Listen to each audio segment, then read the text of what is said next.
taken care of it. What I'm gonna do is I'm gonna use the shotgun to get the audio out of the ceiling, out of the whole room.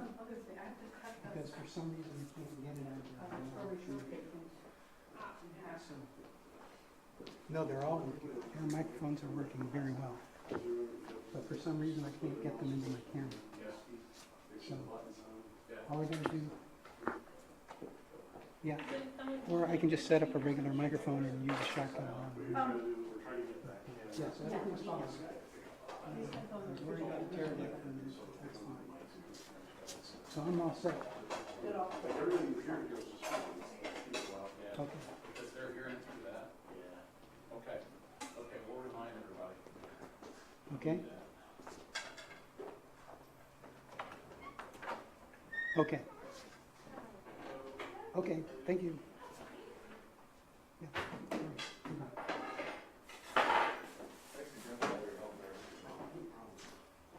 Tom? Hello. I asked Helen to have a couple extra council meetings this week just because we don't want Kevin Warren. Thank you, that's very greatly appreciated. So yeah, that was Jordan. But certainly not necessary. He just cut in. I feel like I gotta go put a tie on. No, you don't. This may be the last time. Okay, good. Thank you. Has an iPad with me for you? Yeah, yeah. I've been using it a lot, but. Okay, so I'm not getting their audio.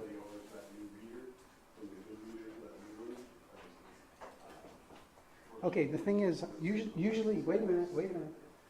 Megan? Okay, so normally I run an XLR to their wall, and that's how I get my audio, but for some reason that's not working today. So basically I'm standing right underneath a speaker, and I'm just gonna get it off. The volume is more than enough. It's booming for the speaker, so everything's gonna be fine. He could not help. Yeah, he could not help me. No. Yes. Yeah, I tried all the different options. Yeah.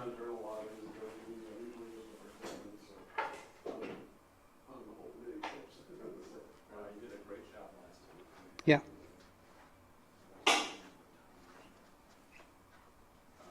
Yeah, you're welcome. We're all set. We're good. All right.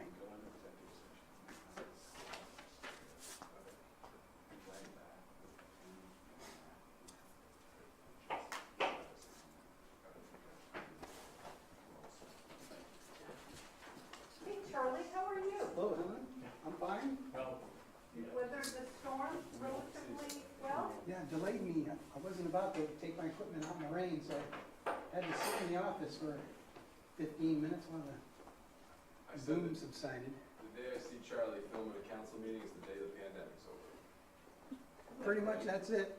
Oh my Hold word, on. Charlie. Hello, Sue. Hey there.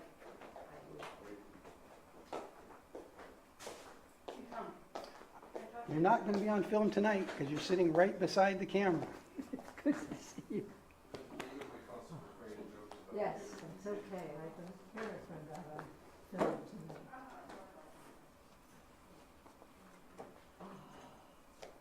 It's raining. so Larry, since you're here, God, can you help me get on the internet thing? Oh, sure. The other thing too, I did talk to Mike about the wireless on here. I need to, because I unplugged it from my thing upstairs. Can you get me on Bluetooth?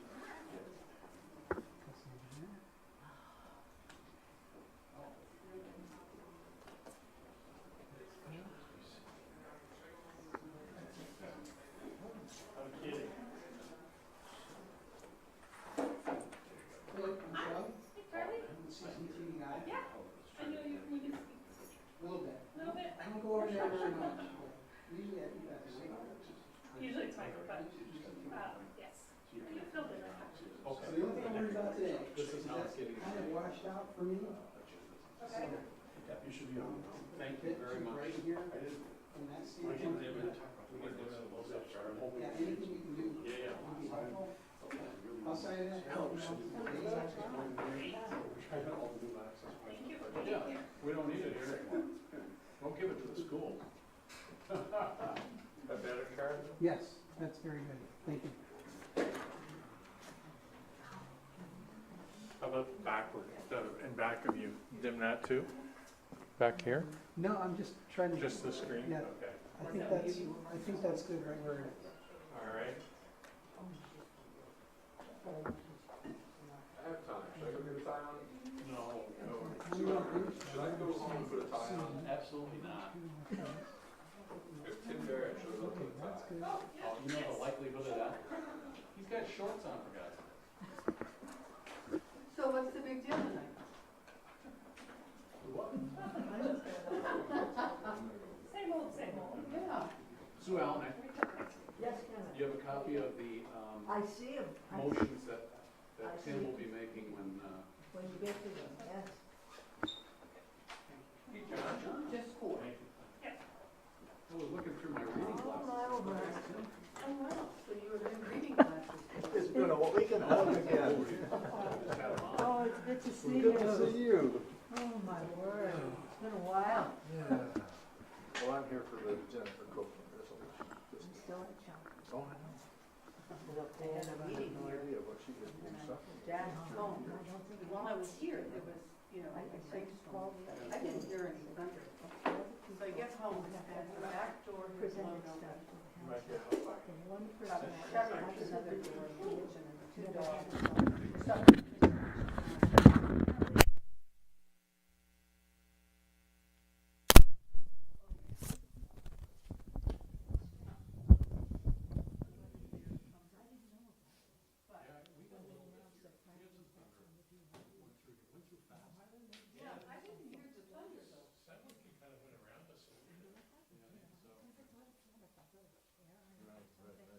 And then I got the city news.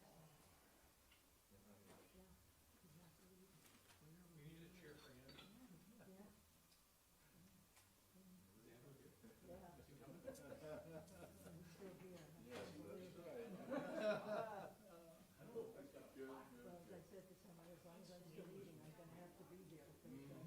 Putting the food on the table. Yeah. Sue Ellen, Yes, sir. can you have a friend with, next to you? Hey, John. I How you doing? absolutely do. Good to see you. It's good to see you too. Best wishes in your new venture, Thank you. whatever it is. Whatever it is. My wife's gonna tell me what it is. And you too. Can buddy. Andrew sit? Thank you.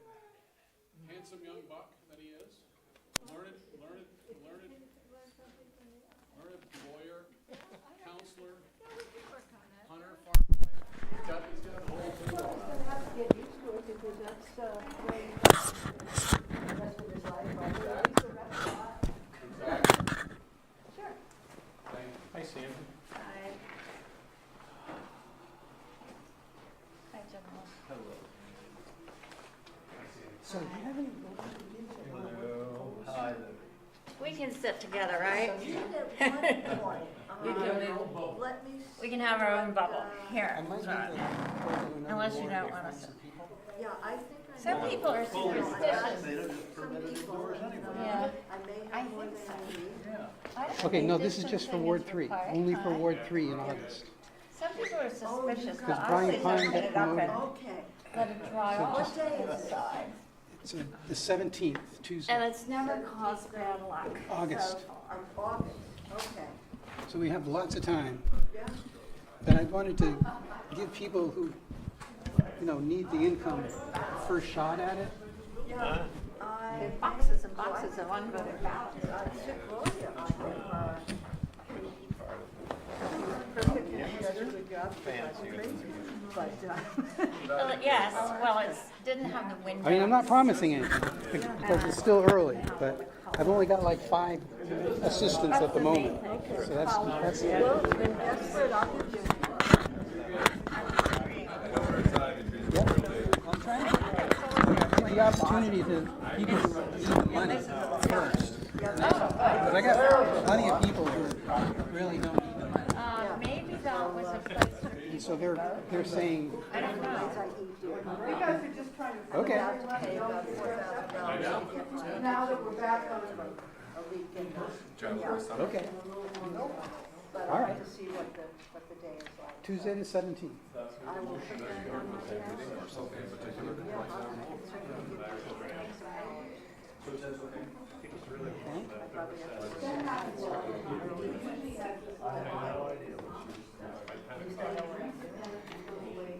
I did my first. Really? Because the man went out afterward, walked into the DPW station, and that was the Democratic debate with Tracy. And then I realized they were only living in Seattle. He cannot enter to marry unless he's married to her because of the COVID rules. So they got married, and now they're going Hi, Sandy Dooley. part time Anybody to else? be living at home. Thank you for all your notes. Well, that's interesting. Yeah, it was very interesting. Till 7 days or digger. No, we don't want to do that. Nice young If you wanted to, I think it would be nice if you invited her to have a study. She really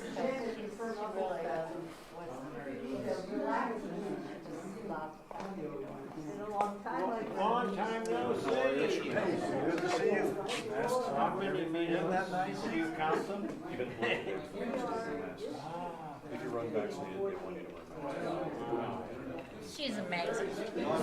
And she's still up there. I mean, you're probably still working at the store in South Europe. Oh, you're there. How's it going? How are you and your wife? I know. Survived the pandemic. Probably would like a Canadian. No volunteers. It's not going out. Okay. Oh, yeah, and she can do it for business, right? Okay. Oh, nice. Good. Good. That I know just as a piece of Burlington, and I married a Yeah, we're okay. Yeah. Everything's different. Everything's different. I don't know how. I don't know what's going on. That's right.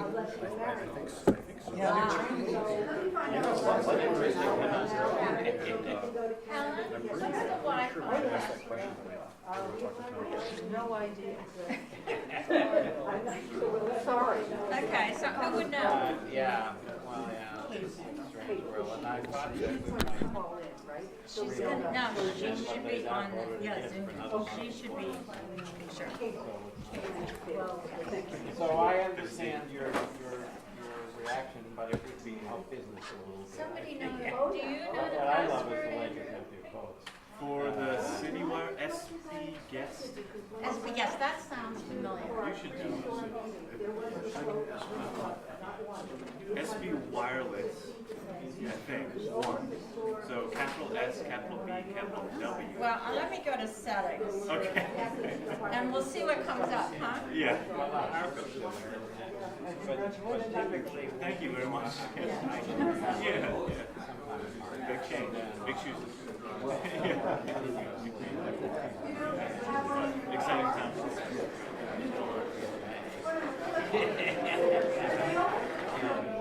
and again, help on this. You really do. Okay, SB City Guest. Andrew, SB City Guest. SB City Gas is the, yeah, and then capital S, capital B. Yeah. It looks like, let's see if they're SB, okay, what's my security? Okay, so capital S, capital B, capital W, lowercase, wireless. Iris, because I did the W? Yeah. I was gonna say S and then one. Now try that. Is that right? Wireless. I think wireless is lowercase. Okay. So, Well, it didn't say no. yeah, say yes. Or, okay, yeah, try it again. So Okay. capital S, capital B, and then lowercase, wireless. Okay. Awesome, thank you. And then one. Oh, yeah, okay. Well, they want to help them by buying something, so. Hello, Tim. No. Larry, did that work? Long time. Well, I've seen a little more of you than you have of me. It's written on the upstairs. I can go find it. I'll write it down for you. Okay, Slide thank it you. past. Go check the cheat sheet. Yeah. Oh, there's Janice. There's not a one. Yeah, I usually measure how many people are around by how many are the subs parking lot, but I can't go on our anymore. I have to come because it's too low. Yeah. Well, nice to Oh, talk with okay. you again. Yeah.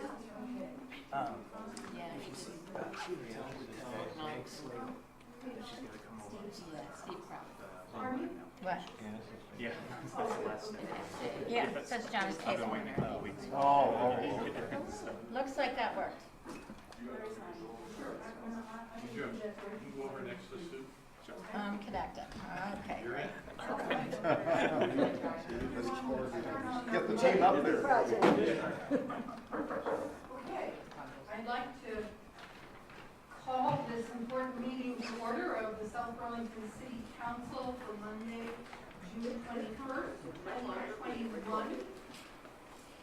And we'll start, I want to welcome everyone. It's really quite nice to have some faces in the audience. It really is. And so we'll start with the Pledge of Allegiance, which is also something we couldn't do during COVID.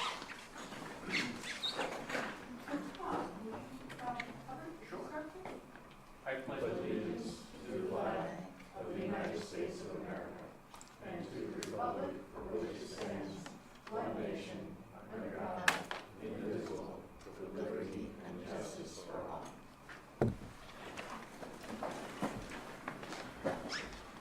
The second item is agenda review. Are there any additions, deletions, or changes in order of agenda items? I just have a little one, and that is after item 13, we usually like to have just a little teeny break so Sue can stretch her fingers. And I brought some celebration snacks, so that would be a good time to celebrate. So we can have a snack and stretch our legs and then go back to the business. Okay with everyone? All righty. The third item is the council resolution in honor and memory of community member Jennifer Copeland. We want to acknowledge that her daughter, Janice Cable, is here. You want to put your picture on, Janice, your video. Oh, Janice, if you want to put your picture on and video. I know you want to say a few words. Would you like to do that before I read the resolution? Whichever, whatever. Well, why don't I read the resolution first and then you can make your comments.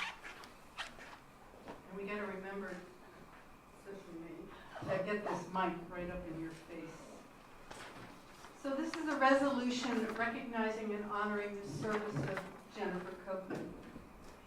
Whereas the members of the South Burlington City Council are mourning the sudden passing of our beloved neighbor and friend, Jennifer Copeland, and whereas we've lost one of our very best tireless advocates working to improve the quality of life of our residents with a deep love and devotion to this community, and whereas remembering the beauty, culture, and shared value of community engagement she observed during her childhood years, Jennifer moved from the Midwest and made Vermont her home from 1969 and South Burlington from 1987 until her passing. Whereas during her career, Jennifer ran a statewide newspaper, a radio news show, tutored at the Lund Home, and was the director of public relations at Howard Mental Health. And whereas Jennifer was an inspired and involved member of the Unitarian Universalist Church of Burlington, and whereas Jennifer was committed to giving back to her community and served in various capacities as chair or vice chair on the Mount Mansfield Union School Board for 13 years, Chittenden East School Board for 12 years, Vermont Women's Health Center Board for 3 years, South Burlington Recreation and Parks Committee for 12 years, South Burlington Public Arts Selection Committee for 5 years, Wheeler Conservation Easement Task Force, and the South Burlington Library Board of Trustees for 3 years. Whereas Jennifer was recently celebrated by Planned Parenthood of New Hampshire as New England, as an everyday champion for her work with the Vermont Women's Health Center in the 1970s, creating one of the country's first freestanding women's reproductive clinics. Whereas Jennifer has worked with the South Burlington Police Department and other community stakeholders to better support domestic violence and by giving a voice to survivors by courageously sharing her story. And whereas with the team of community leaders, Jennifer Copeland was instrumental in the development of our new community center and was as a tireless community advocate throughout the public process by participating in public meetings, drafting countless public letters of support to the other paper, as well as advocating in many community Facebook and Front Porch Forum publications.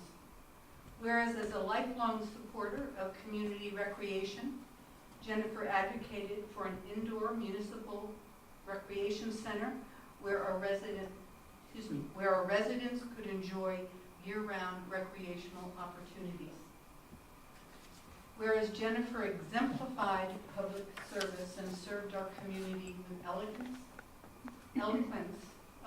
too, I guess, integrity, honesty, hard work, grit, determination, dedication, and loyalty. Now therefore let it be resolved that on behalf of the residents of the City of South Burlington, the City Council does hereby recognize and extend its deepest appreciation for Jennifer Copeland's service and dedication to the residents of the City of South Burlington, whose lives were made better by her years of service. And let it be further resolved that we, the members of the City Council, recognize and honor our neighbor and friend, Jennifer Copeland, for her intelligence, quick wit, candor, courage, honesty, and determination she gifted for the betterment of those around her and our community. And let it be further resolved that a signed copy of this resolution shall be presented to Jennifer Copeland's family, her husband Frank, and 2 daughters, Janice and Lena, and that the text of this resolution will be inserted in its entirety in the minutes of this meeting of the South Burlington City Council dated June 21st, 2021, and that this recognition of her service be prominently displayed in our new City Hall Library and Senior Center at 180 Market Street. By order of the City Council this 21st day of June 2021. So we could vote on that. Applauding, I'm sure. So I entertain a motion? Yes, I'd like to move that we adopt this resolution recognizing and honoring the service of Jennifer Copeland. Second. Any further discussion? Yes, Megan. I would just like to say, as someone who stood next to her as she told her story, which is here recounted in this resolution, that I was particularly moved by that request on her part that I be at her side. And I have for years benefited from her example, from her chutzpah. I am not wearing lipstick tonight, and she would tell me, don't ever forget to put lipstick on, so I apologize, Jennifer. But she was a force of nature and just a wonderful person who will live on in us. So Thank you to Janice and her family for sharing her with South Burlington. Indeed. Any further discussion? Okay, all those in favor signify by saying aye. Oh, I'm sorry. Well, I thought after we voted on the resolution, we'll just vote on it and then let her speak. So all in favor, please signify by saying aye. Aye. Thank you. So the resolution passes 5-0, and it will be hung in our new city hall. Janice, would you please share some words with us? Thank you. Oh, hey, are you? We can hear you. Yes. Thank you so much. That was a beautiful tribute to my mom. She would have been extremely touched. And it's all still very raw for me. But my mom had a passion for city governance that I did not at all understand. I come from a long line of people who have, believe in service to their communities, and my mom is the most prominent, most devoted person that, of my family that's done that. Thank you for making her, feel like she was doing something in the city and giving her an outlet for all of that need and energy and drive, and recognizing her hard and good work. I appreciate it. Thank you for Love. giving her us. She loves how friends a lot. So. Well, we loved her too. Janice, we hope your father is well, and we want you to know that our thoughts are with him as well. Thanks. He has a yearly fishing trip with his cousins where he is without any connectivity right now, and probably really excellent for him. But I will absolutely pass on your kind words. Thank you very much. Thank you. Sandy Dooley, I did get an email from Frank this afternoon, and he was. do you want to talk into the mic? Because no one they can hardly hear me. You got to talk up, speak up. First off, thank you for doing this, but I got an Right into the mic. Okay, I got an email from Frank this afternoon. He's at Half Moon Pond State Park, but he was very touched. I sent him the resolution, and he wanted me to thank you. Thank you. Okay, our next item of business is number 4, the possible executive session to consider pending or probable litigation to which the city is a party in confidential attorney-client communication for the purpose of providing professional legal services regarding same. I have a motion to read. So I move that the council make a specific finding that premature general public knowledge of the council's consideration of pending or probable civil litigation to which the city is a party in confidential attorney-client communications made for the purpose of providing professional legal services to the council regarding same would clearly place the city at a substantial disadvantage. Second. Any discussion? All in favor signify by saying aye. Any opposed? And also, having so found, I now move the council enter into executive session to consider pending or probable civil litigation to which the city is a party and confidential attorney-client communications made for the purpose of providing professional legal services to the council regarding same, inviting in Kevin Doran, Tom Hubbard, Jesse Baker, Andrew Bullock, and Amanda Lafferty. Second. All in favor signify by saying aye. Aye. So we will be back hopefully at 7:02. Thank you.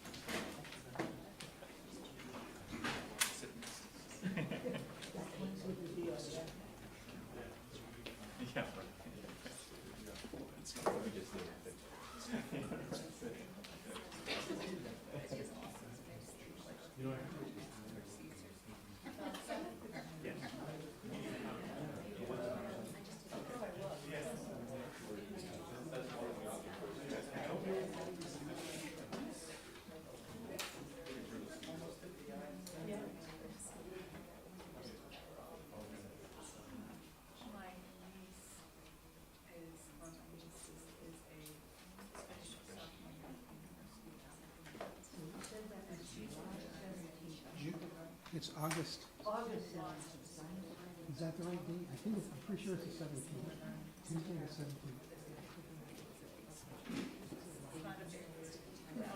I get that, I think there's some now, because there is more progressivism. That's the third Tuesday. Okay, yeah, that works.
Oh, I can tell you exactly where it is. Oh, tell me then. If you, Here's the map, but the map's not good enough to help you. there's a gas station right before it. And there's a little break in the. How far down? It's before you get to where my party was held, at the Eagles Club, it's before that, same side of the road. That's Lake Humana. Okay. So it's on the right side. It's on the right-hand side. I'm trying to remember exactly what it's opposite, and my brain is not functioning. And I know where the gas station is. Yeah, so it's before you get to that, it's gonna be a breath and a half before the Eagles Club. Yeah. All right, and you cannot see it from the road. What you see is a patch of grass, and then there are some trees and stuff in an opening. Uh-huh. And if you go back into that opening, there is a little cemetery. And I noticed because that is where I was like, I thought that was the entrance to the, Harold property. I put out there that. Must not be. No, There is no, a gate that's a down little- there somewhere. Is Yeah, that it's a little further south. I Oh, a little believe. further Yeah. south. There's a car dealership or something just on the other side of it, and there's fencing and there are cars on the other side. Yeah. Most of the graves in there go back a long, long way. And I went over with Donna because I didn't know it was there, and I wanted someplace quiet in there, and I don't like crowds, so I said, that would be cool, okay. And so I went over and we walked through it, and in a very amazing gesture, the city gave me that. Tears, absolutely tears. Yeah, I thought I could talk them into, the rates are for residents, it's 300 for a plot and 400 for, I was gonna try to talk them into 300. I have been in for a while, but I wanted to start sitting in on the school board issues. Of course, burst into tears. Yeah, that was very cool. Yeah, there actually was a consent agenda. They talked about it, For that back about a couple of weeks ago, because I had it. Yeah. And there's some weird numbers that are just like anything but school related. But it's very, very small. It's, you can walk from one side to the other, and there's about 15 long steps. And what I'm going to do along the fencing, they had a cleanup crew go out there on one of those, May 1st or whatever, they had cleanup day, or not cleanup day, but cleanup day. They had volunteers go out and clean up the site. I haven't seen it since, but when I was there, I thought, you can hide all those cars, so I'm going to have somebody donate a bunch of my lilac bushes along the fencing there, because that's my flower anyway. So they're proposing to put some fencing. Yeah, and there is fencing, there's a lot of metal fencing. Yeah. So it's like Montpelier and But you can see all the cars, and that's not very, very close. Some nice shrubbery around there would be very good. July 2020. So, there is a coalition, a statewide coalition. Whether it's Goodwill or one of those. No, so my day job. But you would never notice it. I've driven down that road probably 10,000 times and never knew it was there. So how did you find out it was there? Because there was a presentation made here by the quote-unquote sexton. And I'm listening to this and saying, this sounds interesting. Yeah.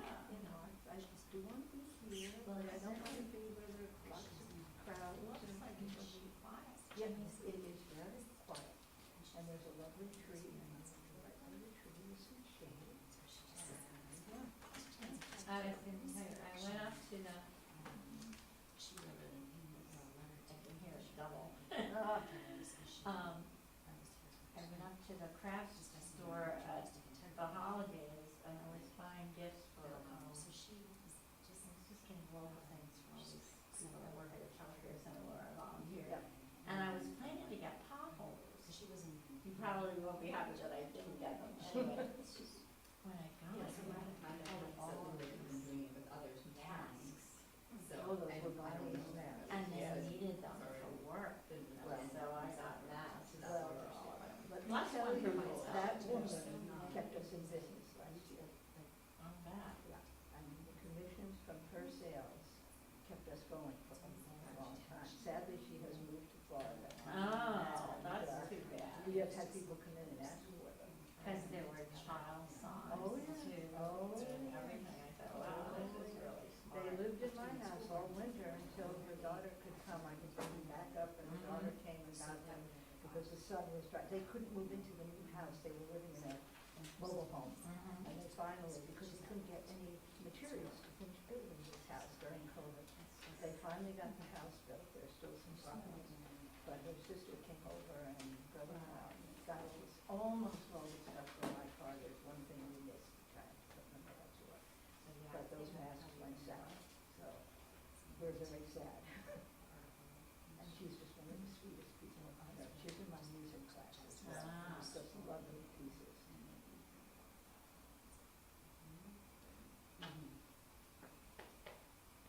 had a very funny bit of, my store manager called me one day. Guess what I just got in the mail? What did you get in the mail? A bill from the state for $5,000 because we didn't file a tax return for May. Oh my God. Normally we open in May, but because of last year, we didn't open until the end of June. Neither one of us remember. We don't file a return for January, February, March, and April. I know that. We always file a bill in May. We're on the books, we should have, neither one of us remember. So I said, yeah, write them a letter. Except they don't charge us $50 for the late file. So we got that. So she calls me and said, how much did they want? $5,000. We never paid a bill more than 200. What's going on? You don't want those people on your case, let me tell you. Oh yeah, it was very, very fun. But neither one of us, never, I mean, we had a few other things on our mind at that point, like staying alive. Which I had just fought off the mildest form of COVID, which I didn't even know at the time. Now, did you open it all last summer? Yes, we opened 20-something of June, right about now, a month late. And I had a better year than the year before. Several of us did. I Some heard people that didn't. about certain things. Yeah. Interested. Did very well at Christmas time, as I was telling John. Said, what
June 21st, 2021. We'll move on to item 5. Are there any comments and questions from the public not related to the agenda? Anyone in TV land out there? So Ally, you have the floor. Hi, can you guys hear me? Yes. Okay, great. My name's Allie. I just graduated from South Burlington High School about a week ago, and I'm just here to talk a little bit about the climate crisis from a young person's perspective, I suppose. And I just wanted to start with this quote that I'm going to be reading from a book called Reconnecting the Earth to the Earth by Aaron Hoops. So it goes, "We stand on the threshold of a profound shift in our world. Our all-consuming industrial civilization has led us down a destructive path that has compromised our soil, food, water, and atmosphere. The drive for perpetual growth and profit has fractured our idea of community and instilled values of selfishness and personal gain in the people. It is now becoming apparent that our way of living has reached the point where going forward in the same manner is no longer feasible. The time has come to either do something different or face a bleak future of turmoil, war, and the breakdown of our way of life." So basically, I just wanted to get on here for a couple minutes and say that, you know, as a young person, like as I've been growing up in Vermont, you know, I've lived here almost all my life. It's just, you know, we live in such a beautiful state and such a beautiful time, and I'm still very grateful to be alive when I am and to be able to experience such beautiful nature and everything. But you know, the more that I've learned about the climate crisis, the more apprehensive I am for our future, and the more I realize that unless we treat this truly as what it is, as an impending crisis that needs to be addressed in the most aggressive and like, you know, effective way possible, you know, we can't just treat this as something that is going to be far off in our future, because we can see the effects of it right now. And I'm concerned, as you know, I just turned 18 about a week ago as well. I'm concerned as a new, you know, young adult for my future and for the future of people my age and for the future of the next generation, because you know, I know that the beauty that we see all around us cannot continue and it can't last unless very drastic measures are taken. So I just wanted to put that perspective in here, because I think that it's a point that needs to be made as much as possible until things start to change. Thank you very much. I share your concerns. Are there any other comments from the public of items not on the agenda? So seeing none, we'll move on to number 6, announcements and the city manager's report. Tom? Two things. One, I was happy to take part of the book parade with my kids. That was a great event, moving books from the University Mall over to the new library. Great attendance, about 100 people. It was a fun day, so I just want to recognize that the library put so much energy into pulling off a great event on the tail end of this pandemic. The other thing is I had coffee with the new deputy town manager up in St. Albans, the town. Corey Parent, and he was showing me this really cool software they're putting into place to manage customer relationship management. So to track all text messages, phone calls, anytime people reach out or somehow interface with the city, it all sort of ties into one. They've got this new product platform, and I kept saying, you know what, I really hope that South Burlington sees that. So I'm hoping they're going to reach out, and it's this new company that they're targeting the municipal entities out there. And I think there's a real opportunity to at least consider it. We might already be doing some of these things, I don't know, but I just thought I'd mention it here. Thank you. Megan? Yeah, I just wanted to speak on behalf of the former members of the Synapse Committee.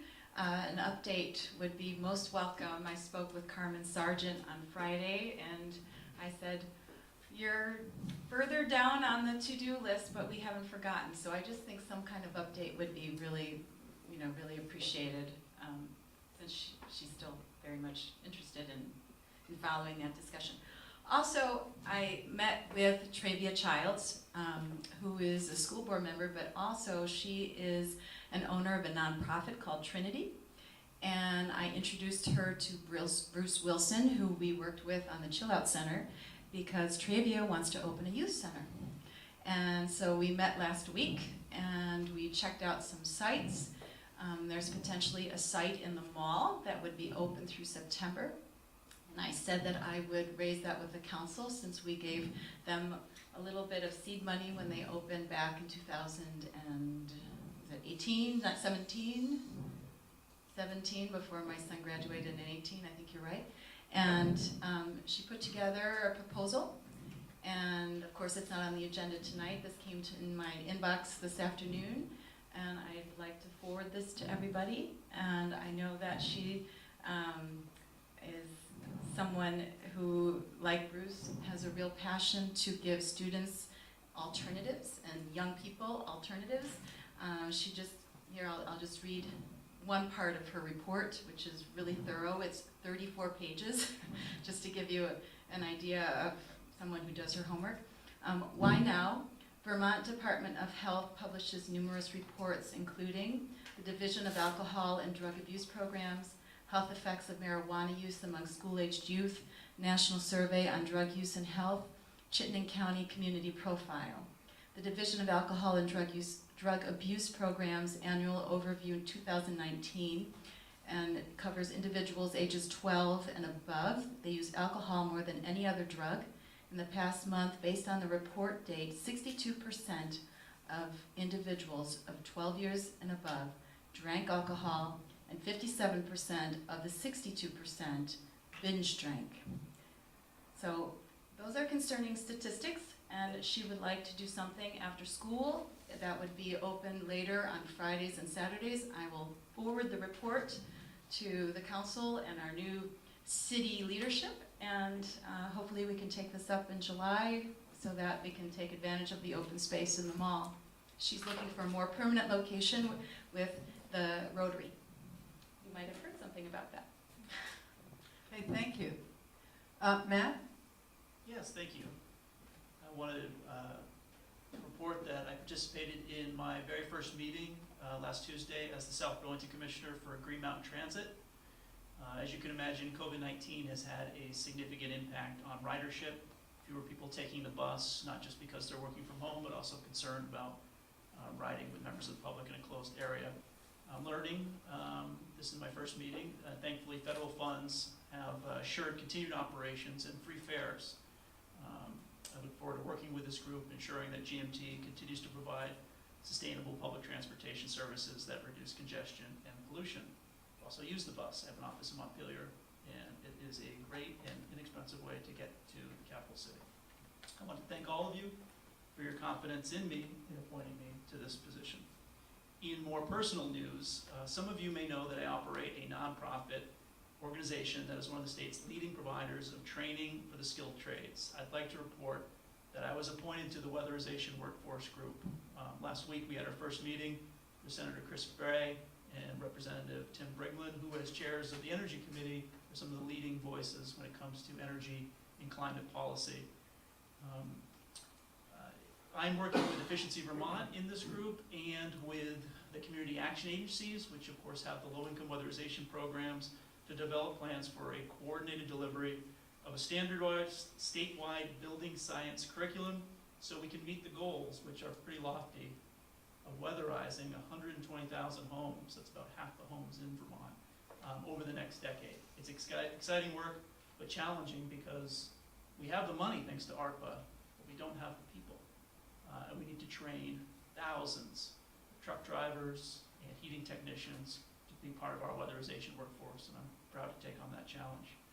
I would like to also today take the opportunity to address a member of the community, Ethan Goldman, who at our last meeting suggested that I disclose anything related to my personal and professional life which may have the appearance of a conflict of interest, specifically with regards to a resolution regarding climate change before the City Council that we've discussed at our last two meetings.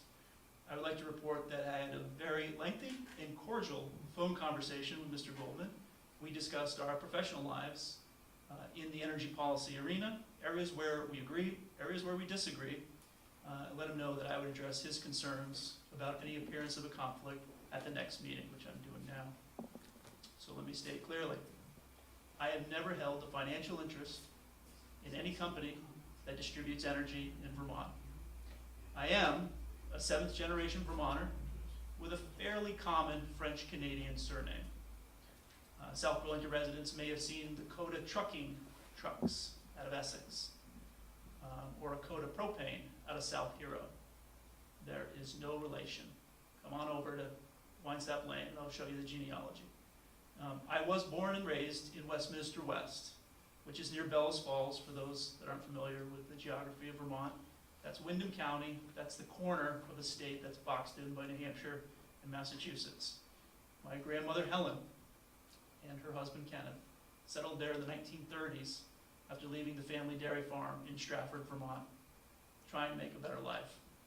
Helen and Ken like to think of themselves as the early environmentalists in Vermont, because they converted hundreds of homes in Bellows Falls from dirty coal to kerosene and then to heating oil. This business, named Coda & Coda, Helen and then Ken, is now owned by a cousin. There's no ownership by me or anyone in my immediate family, and this is a Bellows Falls business. I am not, was never a business owner of any kind. I was a journalist for 10 years, and for the last 15 years I've operated a nonprofit trade association. I'm a registered lobbyist and serve as a regulatory resource in the energy sector for all types of fuel, renewable and non-renewable. Weatherization companies, utilities, electric heat pump manufacturers and distributors are part of my organization. Most of my work, quite frankly, is with plumbers, heating and ventilation, air conditioning contractors who rely on me for interpreting building codes, fire codes, and to operate a school where not only can they get their continuing education, to maintain their licenses and certifications, but also to train their sons and daughters in the next generation of skilled workers, which we so desperately need, whether they're installing heat pumps, boilers, furnaces, or performing weatherization work. And I'm proud of that work I do. It is not higher learning, but it is highly important. I appreciate the opportunity at any time I have in my campaign trail to talk about my work in energy policy. This work includes reducing sulfur dioxide emissions in Vermont by leading the effort to ban high sulfur heating oil. This effort was recognized by Governor Peter Shumlin, who presented me with the Environmental Excellence Award. More recently, Governor Phil Scott appointed me to the Climate Action Commission, a precursor of the Vermont Climate Council. The governor, as well as lawmakers who sponsor the Global Warming Solutions Act, certainly see value in my work retraining our workforce to focus on energy efficiency and developing a clean heat standard for renewable liquid fuels and biomass fuels. One more point that I think I need to address. The first draft of the climate change resolution set emissions reductions as, quote, the principal guiding mission and moral requirement of the City Council. My objection to that language and my reference to the City of South Burlington's expenditure was simply to point out that filling our ambulances, police cruisers, and fire trucks with fuel would seem to be in violation of the intent of that resolution. I admit I missed an opportunity to make that point in a more thoughtful way. I prefer the climate resolution that I drafted, but I also support the edit suggested by Councilor Barrett and Councilor Reilly's language in the amendment offered on Tuesday, June 8th, through an email. I think the City Council is making great progress. This is how, in my opinion, my humble opinion, good policy works, with a back and forth dialogue. I have and will continue to show that I can act fairly, I can act objectively, and I can act in the public interest, in the interest of South Burlington residents. I think my personal, my professional life, and my volunteer work, including 5 years and 2 appointments to the South Burlington Development Review Board, and 2 years as chair, shows that this is in fact the case. And thank you for the opportunity to say these words. Thank you. Tim? I have something briefer than that. So I didn't get a chance to take part in the book parade, but I was there the weekend before that with my cordless drill. And as Jennifer Murray knows, I'm the guy that deconstructs and then constructs and then deconstructs. So I spent a Saturday morning deconstructing what I constructed when they moved there from what I deconstructed when they left school. So Are you going to reconstruct it at 180? No, I can't, because they have a building manager and he's not going to allow that, so I'm retiring my cordless drill. So that's all I have to report. report. All of the high spots, I was responsible for taking anything down that was over 6 feet. I don't know why. Yeah, No idea why. I believe it, yes. But I did need a stepladder. Although I'm not trained in a stepladder, nobody was injured at the location. Thank you. Well, thank you. I think I, along with some other people, when was it? Participated in a Vermont League of Cities and Towns listening meeting last Thursday, the 10th. I think Megan was there, and Matt, right? And you failed to mention it, but it was a great meeting, and I think, and Jesse, of course, was there. It was a great meeting, and I think South Burlington had the corner on the most people there, and probably the most comments, I think, at that particular listening meeting. But it was really helpful. And then I, along with the rest of the council, also were fortunate enough to take a tour, the last public tour of 180 before they make the finishing touches. So it's really, that was really cool. So that's what I did. And then I tried to stay cool these past couple weeks. The last manager's report from this manager, Howie. And I'll be very short, because the next manager's got a lot to talk to you about. I just wanted to pass on, at Alana's request, the council had approved additional bonding consistent with the prior public vote on both Garden Street and the remaining costs on 180 Market Street. We're not going to go into the summer round of bonding. We're going to wait until the fall round. So just if you were wondering, have we gone out into the market? We're not. I think don't need the money right now, and there's a belief from the bond bank that the rates are still going to be good this fall. So Alana wanted me to pass that along. Also, there's a Chittenden County Public Safety Authority meeting next Monday morning, and we're hoping that we'll have heard from the city of Burlington that their budget has been approved, because we've been waiting for that to happen since they are a major player in that. And once the budget passes, they can commit funding to the first round of renovations to the building. So with that, I would like to give the rest of my time to Jesse. Thank you. Just a few things. One, we are getting some chat comments that it's hard to hear, so just a reminder to speak right into the mic. For those who are virtual online tonight, we are hoping that if you have comments to make, you will make them with your own voice on camera, so please indicate in the chat if you would like to speak or turn your camera on. Just want to remind everyone of the grand opening of 180 Market Street on July 23rd, starting at 4:30. We really hope that that will be a community-wide celebration, and folks will come out and view the new beautiful building. We are running into a slight, not conflict, but challenge between the moving space and meeting the new open meeting law requirements per the end of the state of emergency.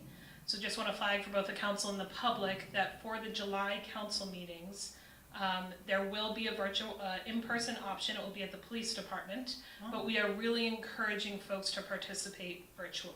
Kind of go back to the virtual method for 2 meetings in the hopes of getting into our new building by the first or second meeting in August. But I will be present at the police department for whoever would like to come and join me in person. You are welcome to do so.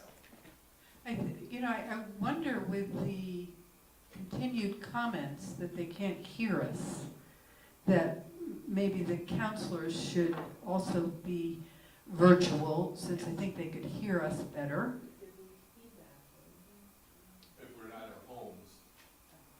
What you're saying, Counselor, really is that if we're at our homes like we were doing it during the pandemic, that everybody's on an equal footing and they can all hear each other much better. So you're suggesting for July we all stay at our own nodes in our homes and not go to the police station? Correct, and we will be set up for public participation at the police department if the public so chooses to participate in person. Okay. I think once we move into the new auditorium, It's all, yeah, it'll flow better. it'll get much better. So I'm sorry. I'm sorry. Go ahead. The guidance, I just want to make sure, the guidance from VLCT was we just have to have a single person present and it has to be open to the public. Is that correct, Justin? Correct, yes. So you can be that person I and can you be can that leave the door person. open. And I can leave the door open. Yes. Okay, Tom? I just want to remind you, I have committed to my children that I will be in visiting Mickey Mouse on July 5th, so I will not be even remotely in attendance, but I will be at the late July meeting virtually.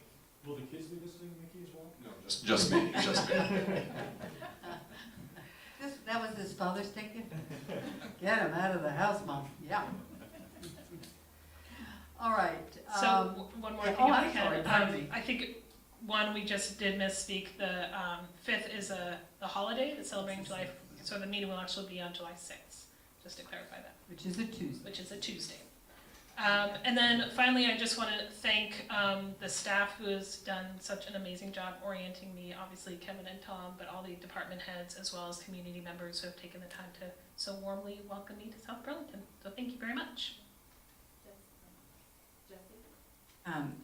Since I'm organizing potentially a special meeting, would you like that now or under other business? I realize I was late and I apologize for not being able to say it, that I had an issue for other, it's not an issue. Why don't you do an it now? opportunity. Okay. I have been in touch with Helen and Jessica Luizos and Bernie Gagnon, Monica Osby rather, and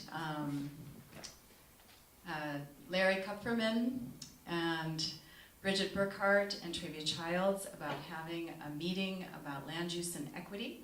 And there was general agreement that that would be very welcome. And Jessica was the first to say that her commission has an interest in such a discussion. So I am seeking a date for such a meeting. It's going to be a challenge, but I would like to know if we can find a date sometime this summer, ideally in July, perhaps later in July, though I know someone else is going on vacation later in July and someone else is going to be receiving family later in July. But if we could find a date, there are several researchers and specialists at UVM, including a scholar in residence at Middlebury, as well as someone who is a former member of the Vermont Commission on Native American Affairs, a student, an alum of UVM, and a farm program coordinator for the AALV at the Intervale that I would like to invite to this meeting to talk about land use and equity. And so Jesse suggested that I bring it up tonight, and I don't know if we're going to be comparing calendars now, but perhaps an email. You have some dates that you've I already do. identified, and maybe you could announce those, and then the council can get back with Jesse? Should we make, if any of those dates work? Yeah, I've come up empty so far, but I will keep trying. All right, so the dates are July 7th or 8th, so that's a Wednesday or Thursday of that week. July 12th, which is the off Monday. Tuesdays are wonderful for some of the people that I'd like to invite. So that would include the 13th and the 20th. Of course, we have a meeting on the 19th. And those are the dates we've talked about so far. What time of day are you thinking? Whenever people are available. On Tuesdays, it could be any time, but other days it would be in the evening, so 6:30, just like our normal meeting time. Yes, Matt? If I had a preference, it would be the 7th, 8th, or 12th. I'm gonna write that down. I'm happy to do a doodle poll to Great. both the council and the planning commission if that would be more effective. That would, let's doodle it around, yeah. Thank you, It's a Jesse. great name for it, doodle around.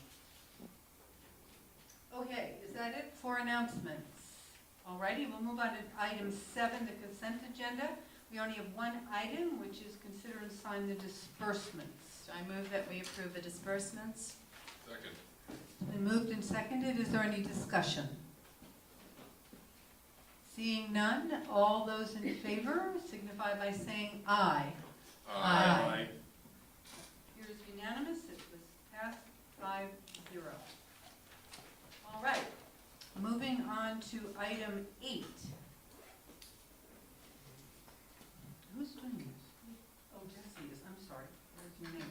So item 8 is the introduction of the new deputy city manager and appointment of the city treasurer effective, what's COB mean? Close of business. Oh, close of business. Never owned a business. June 25th, 2021. Thank you, Madam Chair. So it is my distinct pleasure and honor to announce that Andrew Boldock will be our next Deputy City Manager. I want to tell you a little bit about the process and tell the community a bit about the process. We posted the position in April. We had 26 applications, about half from Vermont and half from out of state. 6 of those were selected to be interviewed by myself and a team of department heads, including Chief Francis, who is here with us tonight. Of those 6, 3 moved forward to a final interview with me, and I selected Andrew. As most people probably know, Andrew grew up in South Burlington. He's been the city attorney for the city for almost 5 years, and before that was in private municipal practice. I selected Andrew because he is deeply knowledgeable about the functions and operations of South Burlington. He is a logical, creative, and clear thinker and communicator. He's universally trusted by staff, and he really values providing equal services equitably across the community. So I'm very excited to work with him and excited for him to work with all of you as well.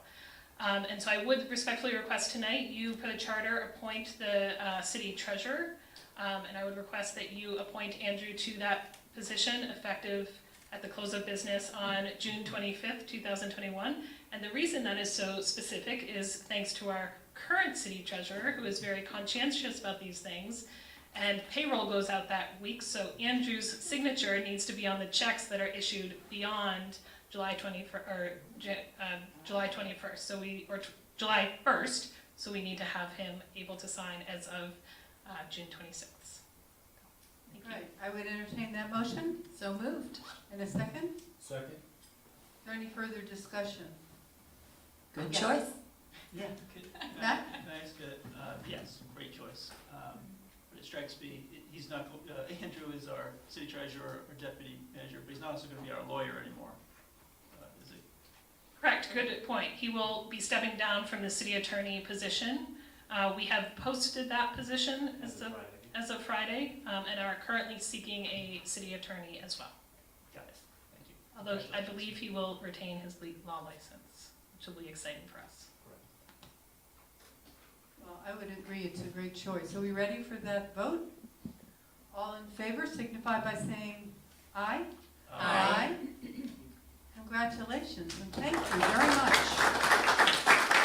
Do you want to say a couple words, or why you were interested in? I'm assuming this is a move up in your mind. I first just want to say I can't believe the career that Tom has had, and there's absolutely no way to replace what he's brought to this community. 42 plus years of service to the city of South Burlington, and we are all beneficiaries, particularly in this last year and the way he's been able to fiscally, responsibly manage a budget through a pandemic and bringing us out the other end of this in really good shape. So I'm kind of very thankful for that, and as a community, we are all beneficiaries and will be for decades to come, continuing to feel that. So thank you very much, Tom. I also just wanted to briefly say that it was 4.5 years ago that I was in that chair, being appointed to the city attorney, and it's been a absolute dream come true and the profound honor of a lifetime to serve in that role since then. And I'm looking forward that dream kind of continues now into this next phase. So thank you very much. I'm very honored and very excited to work with this fantastic team and with Jesse. Thank you. Thank you. We look forward to working with you. Okay, next item, number 9, presentation from Chief Francis on the major repairs needed for fire apparatus and possible council action related to funding repairs. So welcome, Chief Francis.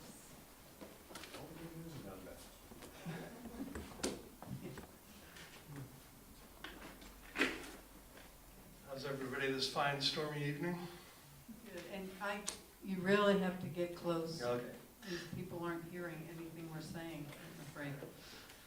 So in August of last year, the fire department conducted a annual inspection of the apparatus done by a third party, a UL listed third party, which is necessary for fire protection of the city.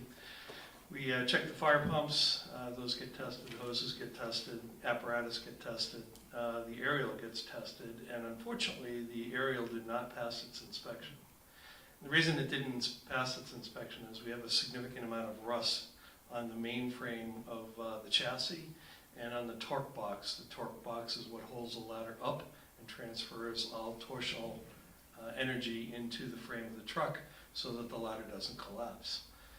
So as a result of that and lots of investigation, we have a report now from Pierce, the manufacturer of the apparatus, that we need about $152,000 worth of work done to the apparatus to get it back to pass its test, which is due again in August.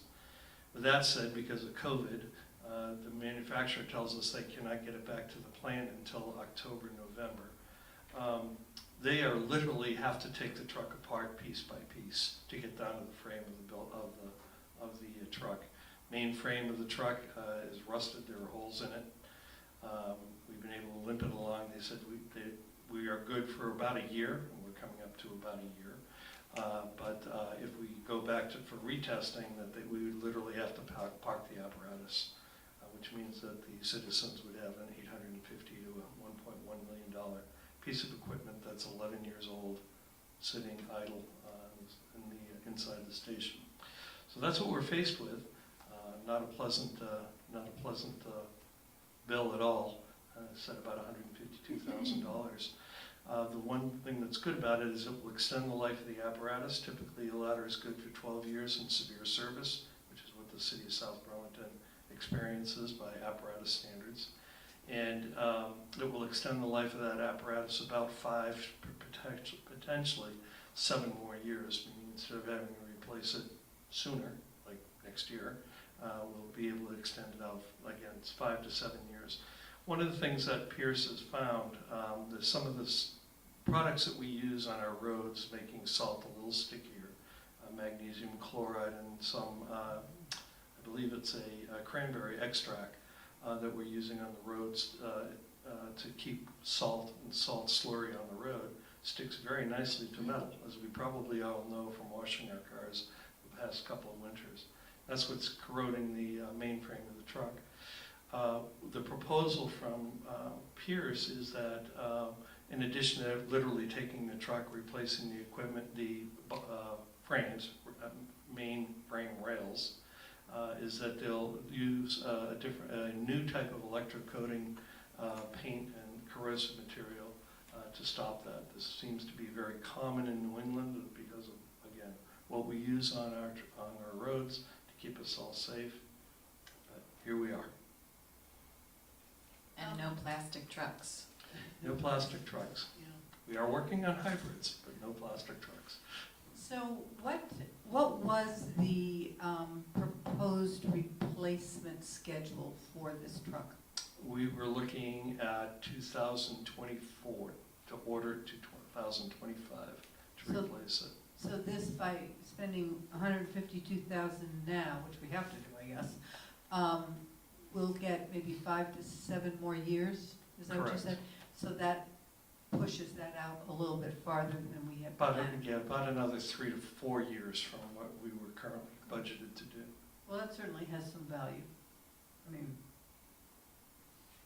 right. I would agree, but...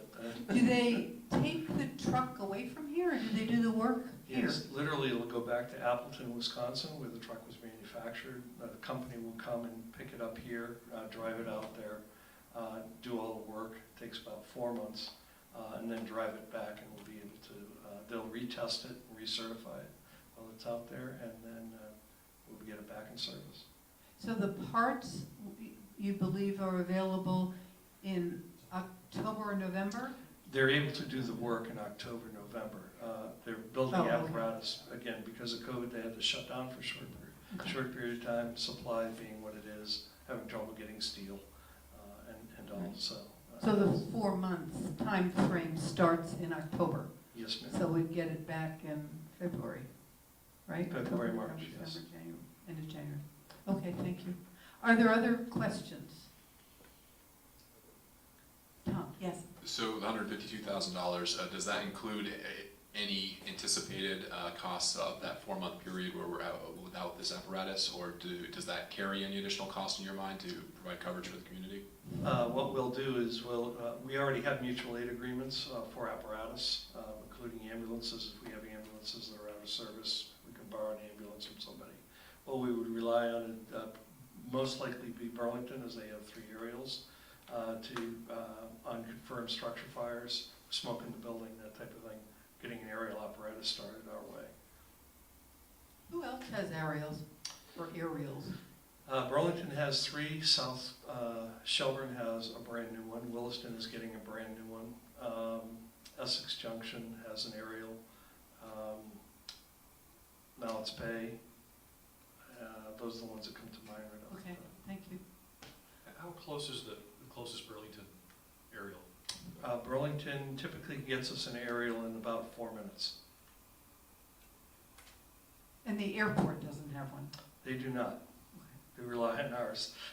Well, they'll rely on Burlington, won't they? Yes, they will. Right. Any further discussion, or do I, yes, So, you need a motion? I don't think so, but we do need to designate where the money's gonna come from. Tom and I had talked about this early on. Tom, it's not, obviously, it's not a budgeted matter, but, not in this fiscal year nor next, but where could this come from? Yeah, I think it might make sense to accrue some money since we know we're gonna be okay from this year into FY '22, from savings off the expenditure lines that we're not gonna spend, so that we provide ahead of time the money to fix the truck and it doesn't directly take a hit against the FY '22 budget, which I'm sure would be beneficial to the new administration. But I think we're in a position that we can do that, and I would recommend that that's probably the way that we do it. It would just be less money going onto the fund balance for FY '21. Okay. And none of the ARA money can pay for something like this? I don't believe for maintenance, no. And We can try. and where would the savings come from, Tom? Which lines? Yes, I get into the reports later, Megan, we'll We find can cover that. it then. Yeah, the expenses Okay. are gonna be in pretty good shape. So do we need to vote to approve that? Is the council in agreement that this makes sense and direct Tom to find the money and for Chief Francis to make the order, replace the order? Like ASAP, I guess, huh? Is Ariel the ladder truck? Yes, ma'am. All right. Thank you very much. Thank you. You didn't totally rain on our day. I'm glad to hear that. As long as we have the money, you know. We're not borrowing it, at least, I guess. Not private out. Okay, moving on to item 10. The council, sitting as the cemetery commission, discussion and possible action related to the request from the sextons requesting funding for the repair of fences at city cemeteries. Councilor Chittenden. I just want to clarify, so we're not requesting funding, we have the funding, and we have the fencing, so my understanding from the conversations with Justin, but Tom, please correct me afterwards, we do have existing 11,000 or so in the cemetery account. I just want to remind the council that going back to October before the pandemic, if we can remember that time right before Halloween, we had the great presentation with the candy and cemeteries. Okay, so in that report, it talked about what we need to do and want to do with our 2 city-owned cemeteries. And one of the key things that the 3 sextons identified as something that needs to be done, both because there's a Vermont state statute, but also because these are city-owned properties. And if we had the fences that are on the Shelburne Road Cemetery in front of our city hall, we'd fix it. So we need to fix it. So we all agree that the fencing needs to be fixed. We've accrued the money over the last couple of years, thanks to, again, the excellent stewardship of our departing deputy manager, unless we can convince him to stay tonight. I don't know if that's going to be a possibility. So there are just really two and a half segments of this fence line that were exposed in that community cleanup, more so necessary community cleanup earlier 2 months ago. Justin states that that the money exists, as well as there is fencing segments left from previous city projects that is available. So all he said is to just prioritize this work, that to send forward to the Cemetery Commission, of which we all are de facto. We have the authority to just charge them to fix the fence line. Okay, hopefully this fencing won't come from the dog fencing that we need at Wheeler. Okay, as long as we're not trading it away and then finding it's not there. Okay. You have a no from me. Okay. Good enough. So do we need a motion? Or is this another, FYI. it's something to fix and you have the money, so let's do it. Yes? Where is the other cemetery besides? By the airport. Oh, Eldridge? Correct. Eldridge is the airport cemetery. This is the Shelburne Road Cemetery that nobody ever knows is there until you really point it out to them. It's just south of the Olive Garden, and so there's just 2 fencing segments that have been in great disrepair that you don't really see, but we needed to carve back the wilderness growth, and so now that we've done that, they're more visible, and they just need to be fixed. Because we're fixing a fence and not putting in a new fence, it doesn't require a permit, I assume.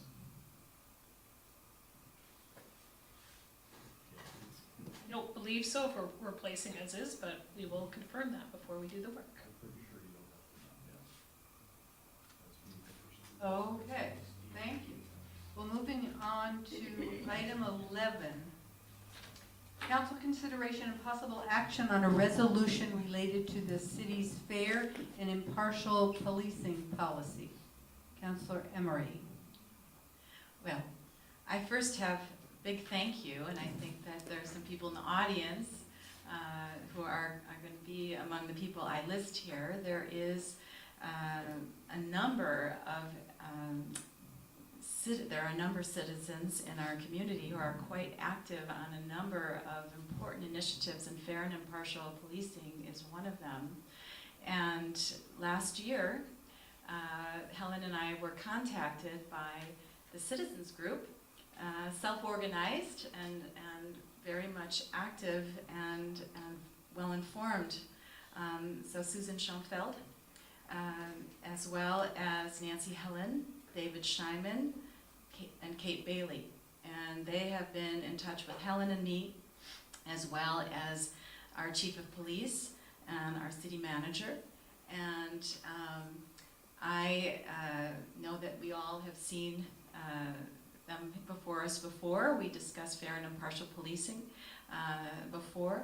And I just wanted to say that since that time, I have just talked more with people who are very close to local farms, and how it is state policy, it is legal migration policy, where these very needed workers come here to Vermont in order to provide food for us. They are on our orchards, they are on our dairy farms, and I therefore am quite honored that you brought this to me, as well as to our chair, and I am really, it's a delight to be able to bring this to my council tonight. It has been read and reviewed by our chief of police, who suggested some, I think, very acceptable amendments, and therefore the final product, I am simply the messenger of a lot of hard work done behind the scenes, and I do want to give credit where it is due.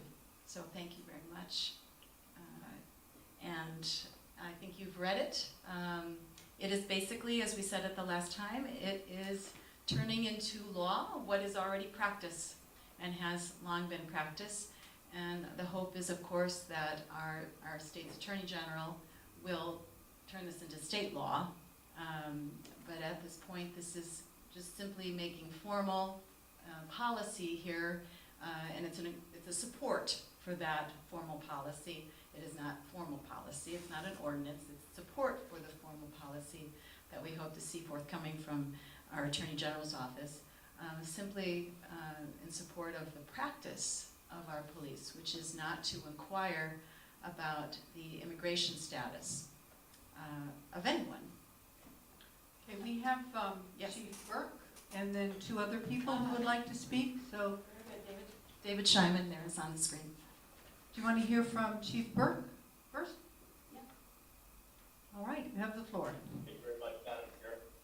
Yeah, I think Councilor Henry has said it best. It was a collaborative process. I really appreciated the inclusive nature, and I feel as though that we've got the policy exactly where we need it to ensure public safety and to have inclusive police services in the city of South Burlington.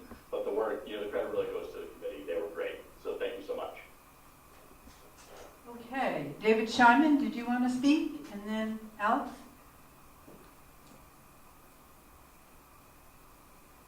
David, No. go ahead. Oh, I'll speak. I don't know if you can hear me. I'm having trouble hearing, so I can't speak because I can't hear what others are saying. oh, I'm sorry. So you have the floor, David. Can you hear me now? It's okay. Chief Burke said it very well. All right, so Alex? Can you hear me? Yes, we can.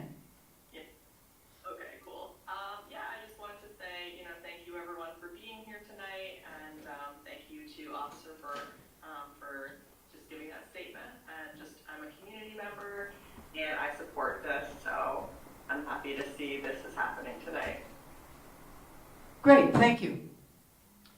Is there any further discussion by the council? So I would, Tim? Just a little bit. So the last, the resolved part says that we support the adoption of the following fair and impartial policing policy, but it's not attached here. Do we have to say the following, or just say the adoption of the fair and impartial policing policy? I think it's the policy that is unwritten, an unwritten policy of our police. It's a policy and practice Right. that we hope to have implemented statewide. Do you want to strike the word following? Adoption of the following fair and impartial policing policy, but then there's nothing printed afterwards that identifies what that policy is, so. I think it's Susan. Nope, Nancy, thank you. That's right. I apologize. Hi, just to clarify, and thank you for bringing that up, because I think it says following. So what I would suggest is that when this goes into the minutes, the policy goes with it, and that they're together. So it has that statement, and then the policy is there, and it's the current one. And so it would be the 4/12/21 policy. Is that okay with you, Chief? Yes, ma'am. Okay, so Do we all have copies of that policy? I don't have a copy of that policy. I'd love to see that first before I sign off on it. right into I'm the sorry, microphone. I don't think I have a copy of that policy, so I'd of course like to see it and read it before I. But it's already existing, they're already practicing it. It's I don't care who Okay. is practicing it, I'd like to read it first. I'm sure it's fine, but in order for me to vote on this, and it says following, and I don't have the document, I'd like to read that first. And I think that would be prudent of all of us to do that, right? Well, I think I've probably read it because I was given a lot of materials, but that doesn't mean you've read it. I'm sorry, it says Okay. following, and if it's following, I'd like to have that document included here so that we can all read it, so. It's a fair concern, and I share it. So is there a hurry to pass this tonight, or can we get that policy and just vote on this at the next meeting? I have no objection right now, but I just, if it says following and it's not printed, Could the chief maybe talk about the policy? I don't Well, think it it's. sounds like Councilor Barrett would really like to read it versus having be told about it. So I would suggest, and I'm sorry that you came tonight, well, except I think everyone isn't supportive of this, but we will put this off for the July 6th meeting, which is a Tuesday, and we'll have the policy attached to the resolution, and then we probably won't even need a whole lot of conversation or discussion. Exactly. You'll just need to read it and then it'll be a very quick, Right. I think that's fair. okay? Just a question, because with regard to the climate change policy that was, again, discussed tonight and that we'll likely see on July 6th, it refers to policies that we will be working to meet. Do we need to include language of the state policy and the federal goals for you to review in order to sign off on That that? depends on what that resolution looks like at that time. Okay, This- so this is there are specific. hundreds of pages from the I know, UN. this is specific to a policy that Chief Burke, right, is working to implement now, but I haven't physically read it. So before I vote on anything, I have to read it. So it's a very simple thing, and we can wait, because it sounds like the police department is already taking action on this, and this is a formality for us. In fact, we have been told that we didn't even really need to do this at all, and now we're being asked to do that. I don't have a problem with that, but that somebody changed their mind to have us have this resolution. I'm just saying, now that we have the resolution, I'd love to see that document as well. That's all. But I just need to know what I need to get to you on July 6th. Well, why don't we ask the chief to forward to maybe Jesse the policy, and then it can be distributed in the packet for July 6th. Okay, and then we'll have the policy that this refers to. Because of course, we have nothing to say about that policy, right? Which policy are you talking about? The police policy, we don't set that's a procedural policy. Right, but I still want to read it. Okay, so we'll take action, plan on taking action on the 6th. Okay, thank you. And If you want to strike the word following, we'll vote on it right tonight if you'd like to. But it refers to the same policy. I'm just saying, you have the word following. If you want to strike that and just have it be a generic supports the fair and impartial policing policy, then I don't have a problem. But when you say following, then that implies there's a document, then I haven't read the document, and then I feel like I'm shortchanged a little bit. Okay. Just from a procedural point of view, that's all. exactly where is that language? Which whereas? The second line. Yeah. It's in the be a result. I had the similar concern, so Tim, it's very valid, and if there's no hurry, I think voting on this on July 6th makes sense. All right. Well, unless you want to scratch following. I'm okay with, Let's wait. we'll wait, okay, we'll do it the 6th. Thank you. So moving on to item 12, update on steps taken to work with the Chittenden County Regional Planning Commission on an climate action plan.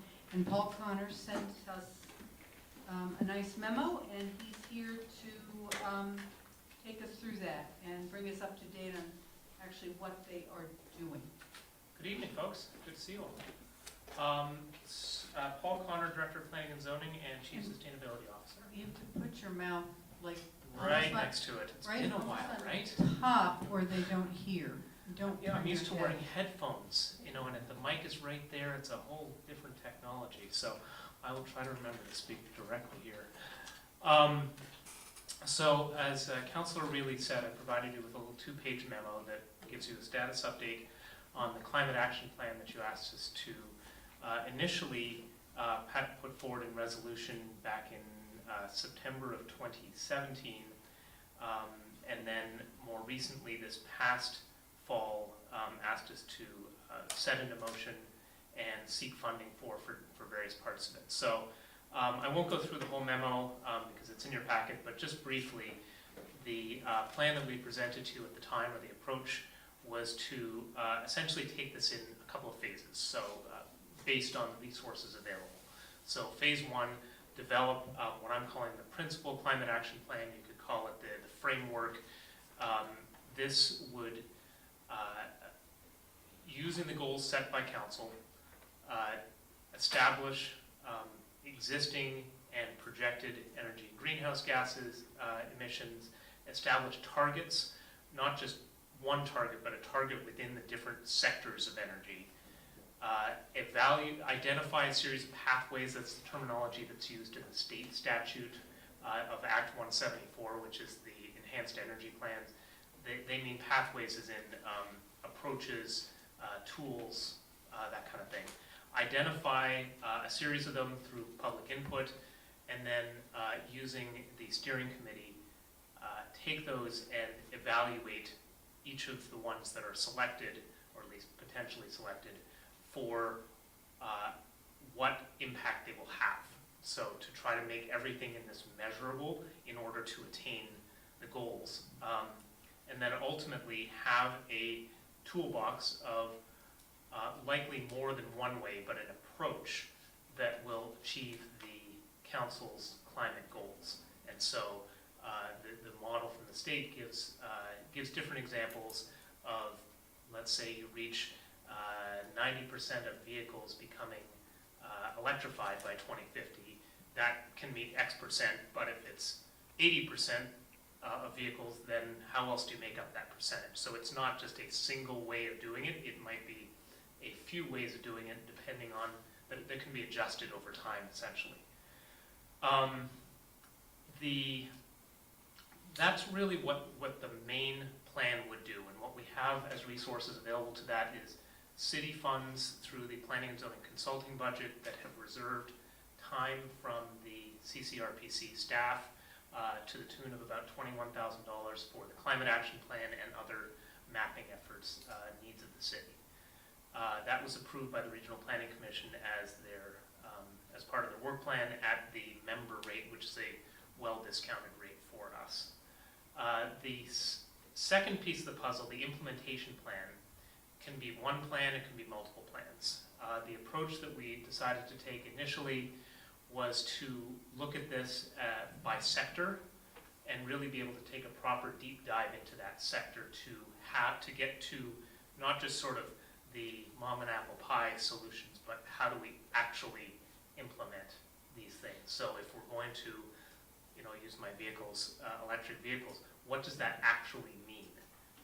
That actually could mean a strategy for getting more electric vehicle charging in public places. It might be bylaws and incentives to get vehicle charging, not just in single-family homes, but in the more complicated situations of apartments, where it's not necessarily assigned parking, and on and on and on to the actual solutions and draft language, or things like the main plan might identify that we need to have 2 centrally located park and rides.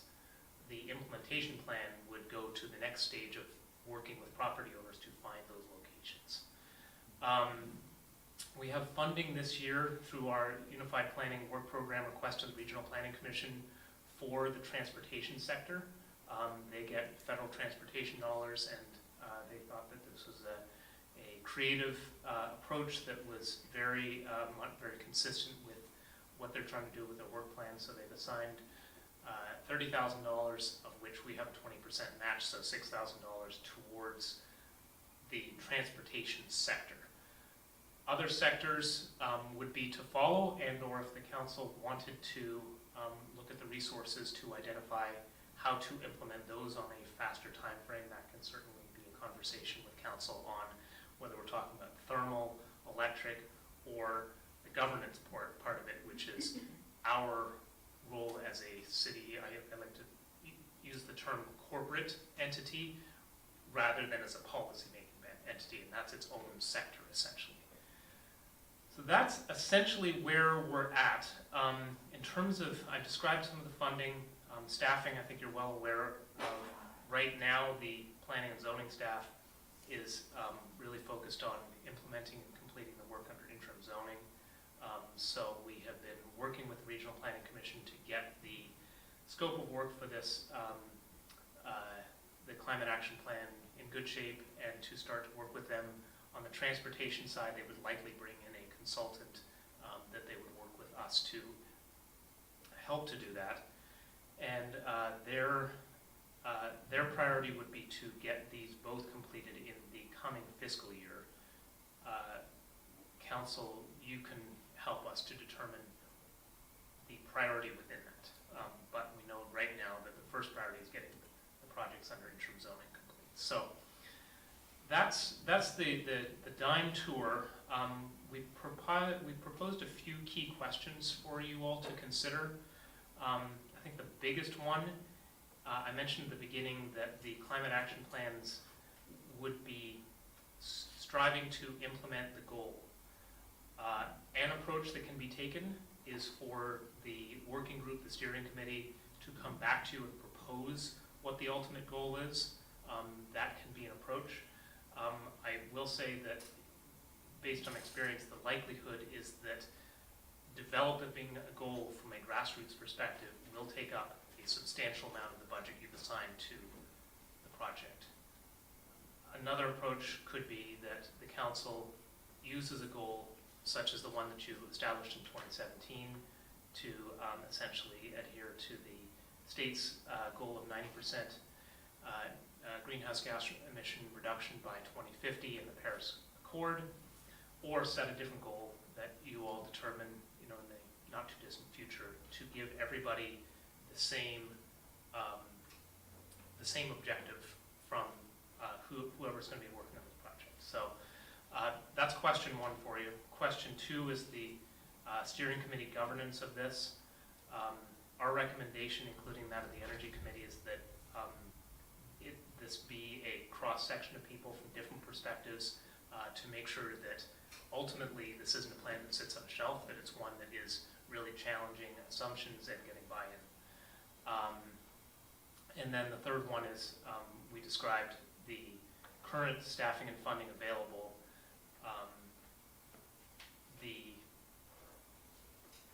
If that's satisfactory, then we've talked about the timeline for rollout. We know that there's been interest in making sure this is a top priority, so that's an open conversation for yourselves on resource availability as well. So those are really our three key questions. The thing I did not talk about in the memo is the relationship of this work to the comprehensive plan. The comprehensive plan will be next due for readoption by March of 2024, which sounds like a long distance into the future, but it's about 2.5 years out. These plans can be written as being adopted by reference, or they can be designed to be inserted into the plan. I think that's a conversation that we can follow up on, but I would suggest that either way, if the council chooses to, well, you've already chosen to proceed, that it be designed to integrate into the next plan, because 2.5 years with adoption will come around pretty quickly. So I think from day one that we should be considering that the way that it's written and the designs of it really meld directly into what will become eventually the comprehensive plan, but this is not itself the comprehensive plan. Okay, Jesse? Thank you. Thanks, Paul. Just by way of, probably I should have said this at the beginning, introduction. The reason this is before you tonight is when, at the last council meeting, when you had the conversation about your climate change resolution, and then at the follow-up Energy Commission, I think that there was potentially a misperception or not full knowledge about what staff was currently doing. So we wanted to bring forward to you the work that Paul and his team and others have been working on for the last couple of months, and lay out for you where we think we are going, in order to give you an opportunity to weigh in on that process along the lines of three key questions Paul just posed, or to redirect us as you think about your future policy statements about a climate action plan or other energy-related resolutions. Thanks. Okay, comments or questions for Paul? Megan? Yeah, and I shared this with Jessie, and I think she shared this with you earlier, Paul, that in addition to the CO2 emissions, I think that we as a city need to address the environmental part of the equation, that we are having an impact on our environment and on our ecosystems, and they sustain life on this planet. And so in addition to addressing the reduction of CO2 emissions, we also need to, as a city, make sure that we are a sustainable community in terms of sustaining the natural environment that sustains us. So I would like to see that included in our climate action plan. Okay, Tom? I just want to endorse the steering committee approach that you were referencing from the Energy Committee discussion. I've met with Keith Epstein over the years, and it seemed like the next opportunity for the city is to look beyond the residential housing, but also look at the commercial sector as well as transportation. So I think the steering committee, the composition that you're describing there is to get the right people around the table to move this conversation forward. So I definitely wanted to endorse that direction you're going in. And just to follow up on that, it may be a primary steering committee that leads the climate action plan as a whole, but then as you engage in different sectors, that we might suggest that then evolve to, if we're focused on transportation, then it's transportation. If we're focused on governance, then it's really more inward looking. Other comments? Matt and then Tim? With regards to your first question, in my opinion, the goal is the state mandate. 26% reduction in emissions by 2025 over 2005 levels, 40% reduction by 1990 levels by 2030. We're 13% way there. We'll get 3.5 years to make up another 13%. So when you're talking about Paris or net zero, in my opinion, we should focus on the state mandate as a benchmark for our climate plan. Can you have language that, in case the state changes their mind about some goal? I mean, all these goals keep changing, right? So if we hang our star on a particular numerical number, I guess that's redundant. Because we a did number,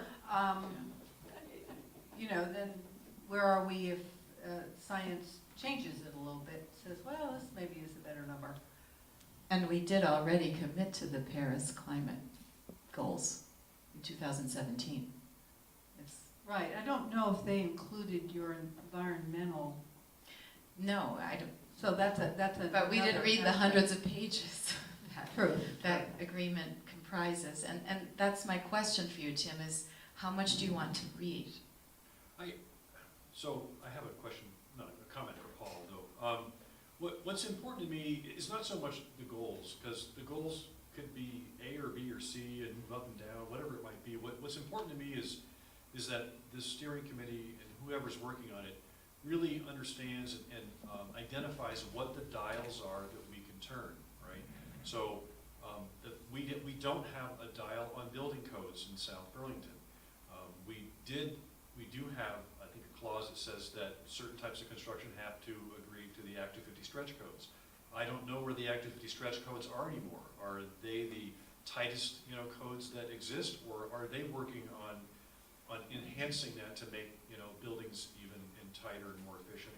But that's the kind of question I want to know is, do we need to turn a dial that says that, oh, we're going to establish our own building codes and make them really strict? And Burlington has their own codes.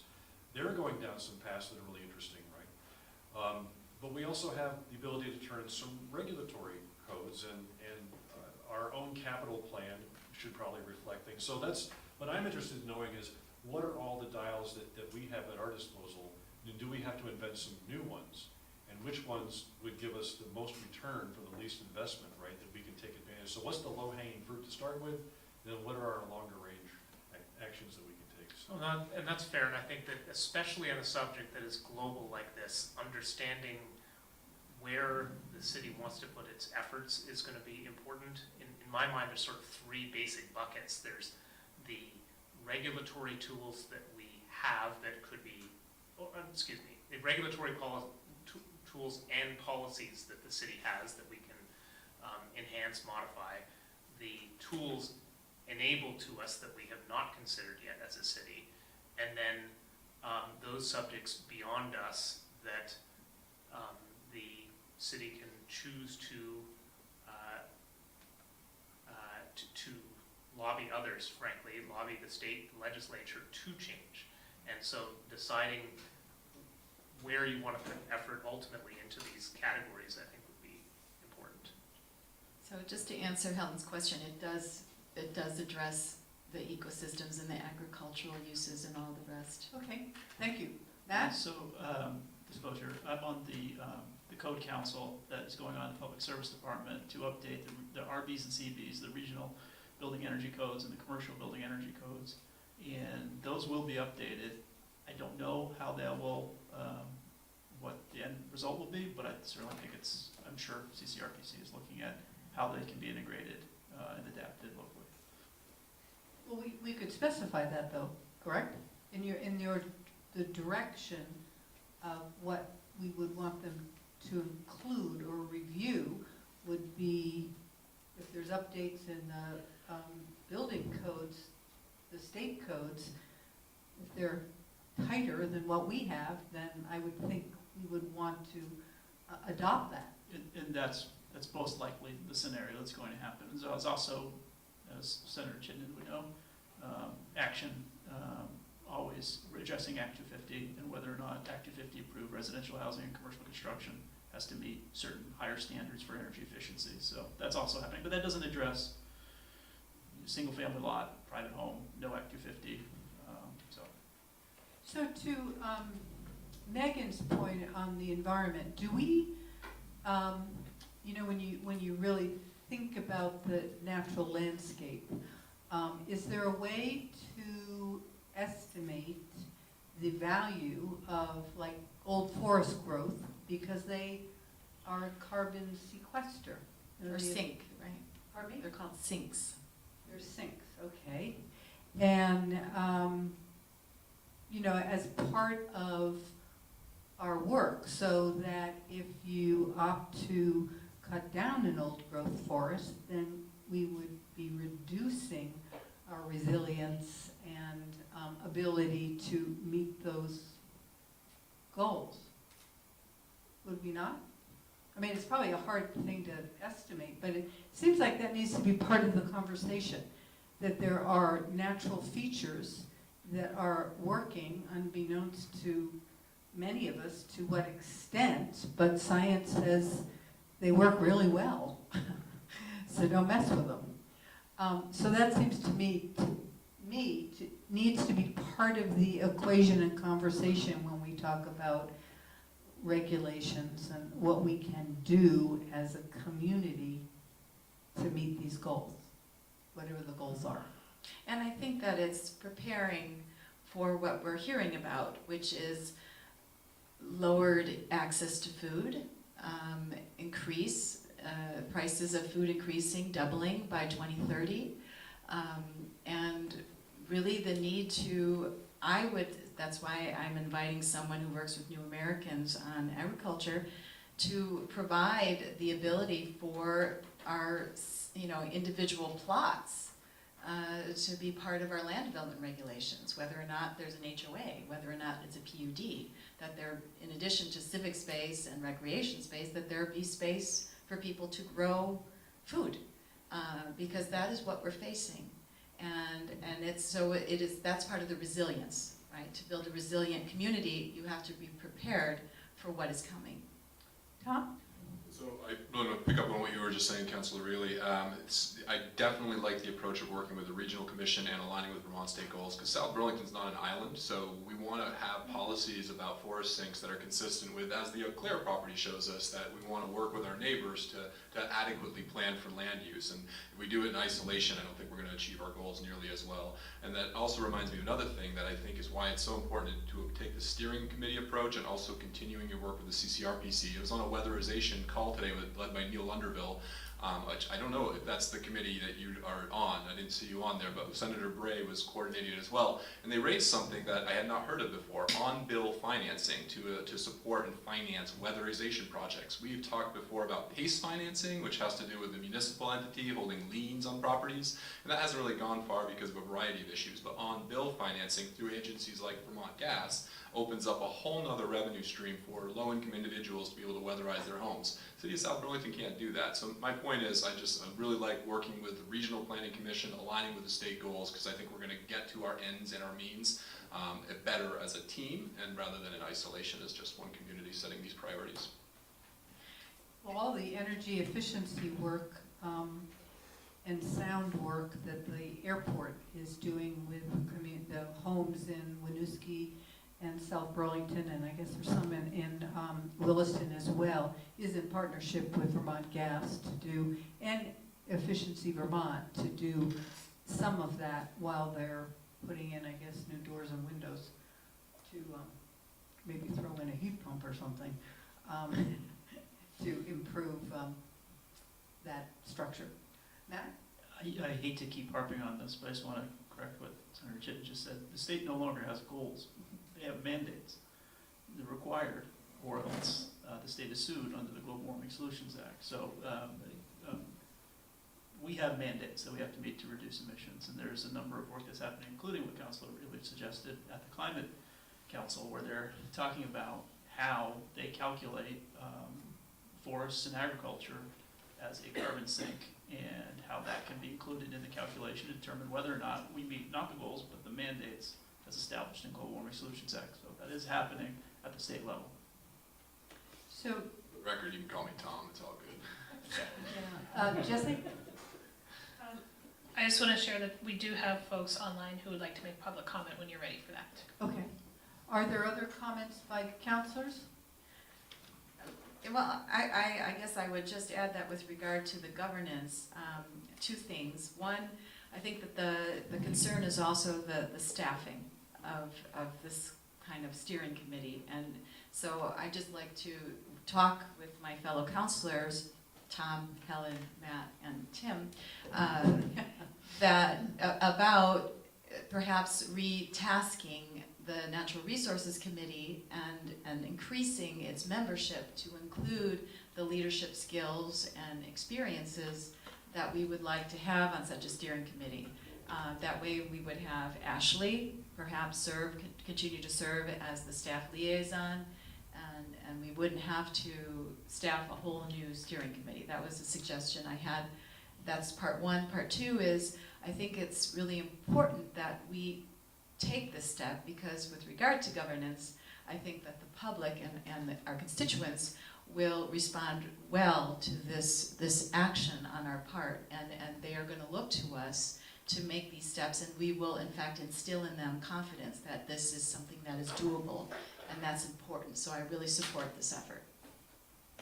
Okay, if there's, I just wanted to add, this is a really excellent discussion, and I thank you, councilors, for your thoughts on this. The impression that it leaves back with me, which is something that we've had leading to this also, is this is a big lift.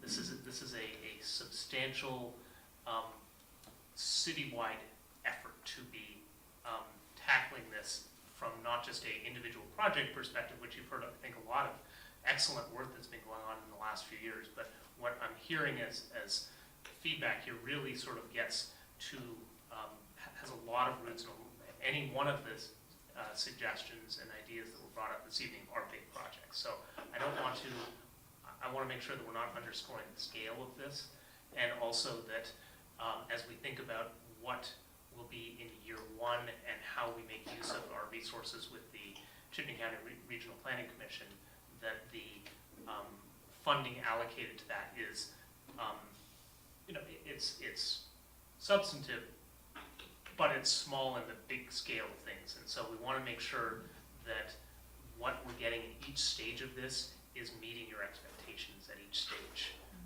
So I just wanted to sort of make sure that we're all thinking about that from day one. Okay. And if I could, sure, Thank and then you. I'll go to the public. Thank you.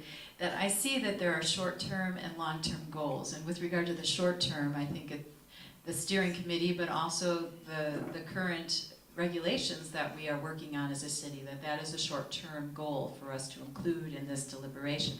For the long-term goal, and I believe I sent to this council a link to a discussion with the marine biologist, Sylvia, and I'm sorry, I'm blanking, it's Earl.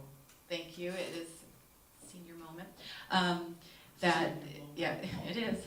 You have 10 years. We have 10 years to slow down the inertia. And so I don't want, the big lift, I don't want people to think that we have to lift up everything in a year. We have 10 years, right? And so this can be done incrementally, and we have to think strategically. What needs to be done now? What can be done in 2 years? What can be done in 3 years? Just like the aerial, the ladder truck. We have to think that way. So I want everyone to say, yes, we have to act, but we have 10 years window where we can plan and hopefully, right, feel that we can make a difference. Okay, thank you. Let's go to the pub. Okay, so Roseanne Greco would like to speak. Hello, councilors. I'm at a real disadvantage because for whatever reason, the audio tonight is horrible. So I only got pieces of what people were saying. So what I'm saying you may have already said. If so, I'm just going to reiterate that. And so I'm sort of shooting in the.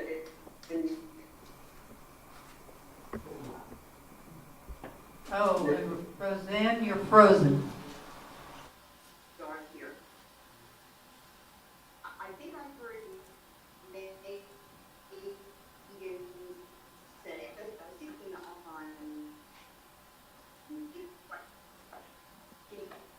No. Maybe if you, whoops.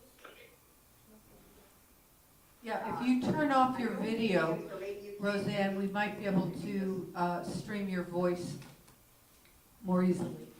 You turn off the video. Turn off the video and sometimes Okay. that improves the sound. All right, is this any better with the video off? Yes, it is. Well, the video is turned off. But can you? Yeah, we can hear you. Here, I'll keep talking. Can you hear me? I have my video turned off. Yep, we can hear you. Okay, look at, okay, all right. Okay, so I don't want to be long-winded here, but I believe the initial effort was focused solely on one half of the climate crisis problem, and that is the use of fossil fuels, and the intent is to reduce them. Obviously, that is, necessary to be done. But the other half is to stop destroying the natural resources that have the ability to help us get through the climate crisis, and that is nature, trees, soil, grass, waterways. So there's two components of it. I cannot believe the way it's written now that that second component is included. I think I heard Megan say to put it, so the other thing is I attended a few seminars from the climate council on global warming, and they are mentioning the two halves of it. And I think I sent the link to you all. I encourage you to watch it, but don't miss half of it. And half of it is the stuff that you can do without having to go through long-winded studies, and that is stop destroying whatever we've got left of nature. So the other thing I think I heard councilors saying, and I heard this the last meeting, and I think I heard it again, is let somebody else take care of it. The state's working on it, so what the heck are we doing? Or we ought to get everybody on the, doing the same exact thing. That just pushes it down the road. Cities, municipalities have the authority and the power to make change. You don't need to wait for another city or a state or a nation or the world to do something. Cities can do it. I encourage you to take action, take it boldly, and not rely on somebody else. There is no somebody else. Nobody's coming to save us. We have to save ourselves. So I hope I was able to be heard, and please pursue this with as much vigor as you possibly can. Thank you. Thank you, Roseanne. I don't think I heard tonight anyone saying that let's let somebody else kick the can down the road. I think when we talked about the goals, the state goals were referenced, and I think we are talking about developing an action plan that kind of coordinates with that, but then focuses on what the city can do. So I think we're on the same wavelength on that. So is there someone else who wants to speak? There's somebody, Jill Stevens, with her mic unmuted, but I'm not sure if she would like to address the council. Jill, are you interested in addressing the council? No, I don't know what Oh, okay. I'm not, thank you. Okay. Is there anyone else? All right. So have you gotten enough direction, or do you need some more? We still have on the schedule 15 minutes, so this is like unheard of. So if you, Kevin? I just have one thing, and this is something Jesse's gonna have to deal with. This is an enormous project, and it sounds like the council's very committed to it. I would ask you that as you move forward with this and talk about your steering committee, that you really consider the impact on staff. And it may cause you to think about pulling back on some of your other work that some of your committees are doing and refocus their attention on this, because I can see this taking 2 or 3 staff people possibly to support this. And those staff people are already 100% committed to their committees.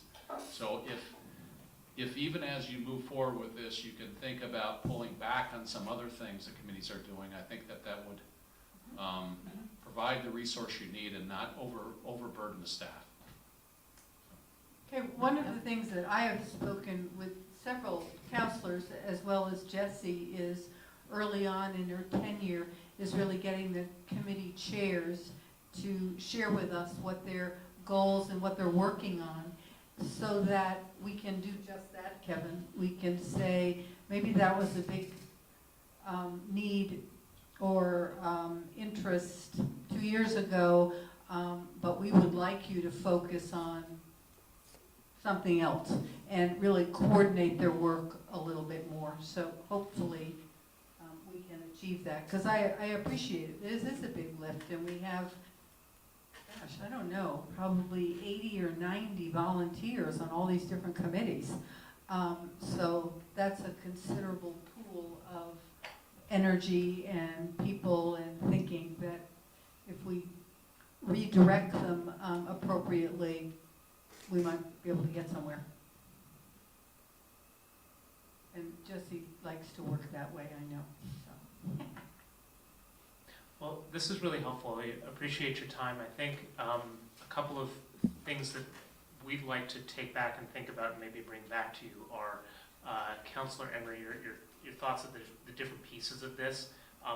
The first thing that brings to mind to me is this.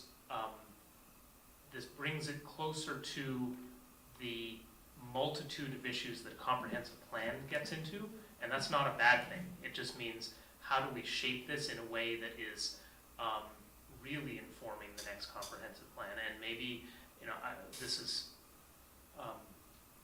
not making any commitments to anything at this tonight, but maybe we think about the timeline of the next comprehensive plan not being necessarily 2024, but can we, if this is a really high council priority to integrate these issues throughout subject areas, do we think about sort of from day one that this is a climate act, the implementation part of it is climate action, and the plan part of it is sort of really tying into the next comprehensive plan that might, maybe that's sooner than 2024.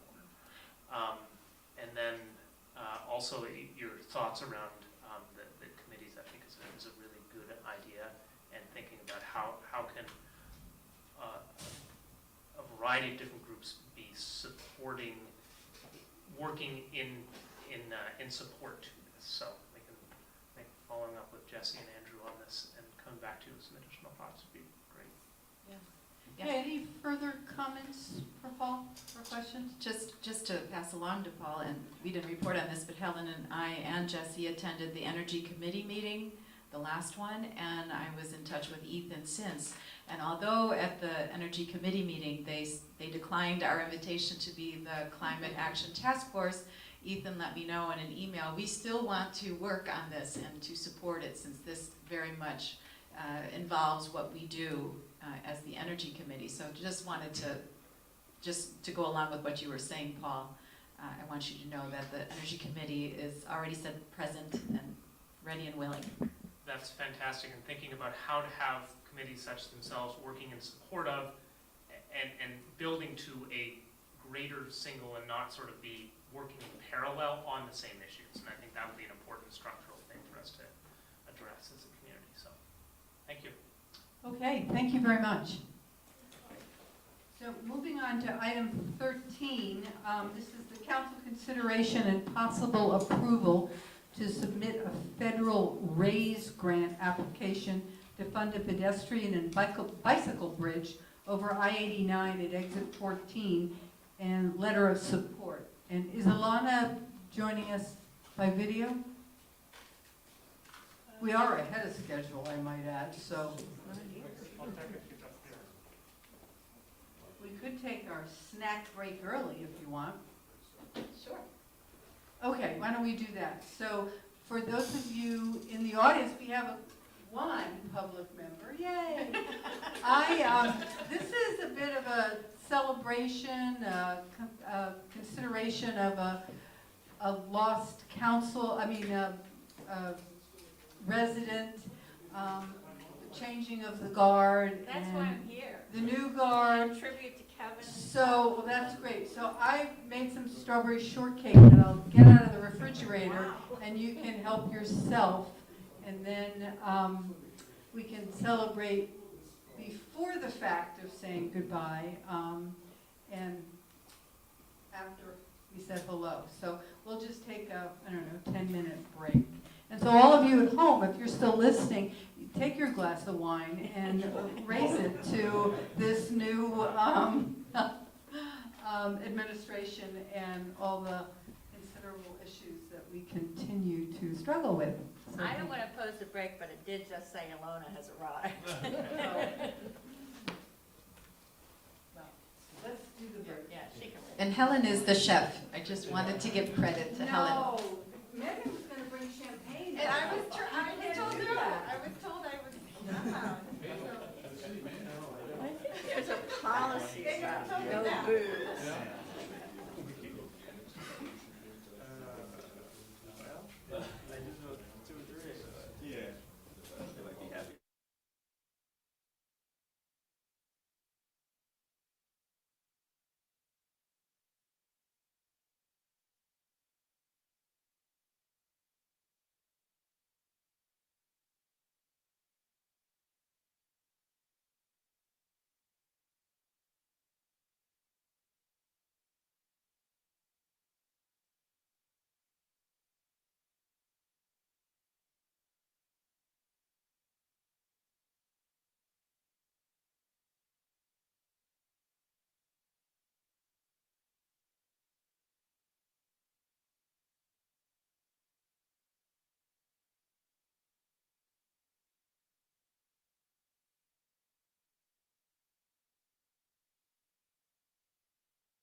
partnered with Chittenden County Regional Planning Commission to scope out an alignment for this crossing to provide an alternative means for bicycles, pedestrians, skateboarders, wheelchairs, everyone to cross over the interchange between Burlington, South Burlington, and also to provide access for folks who might be commuting from Williston or commuting between Winooski, Burlington, South Burlington as they go through their day. We have applied for a grant.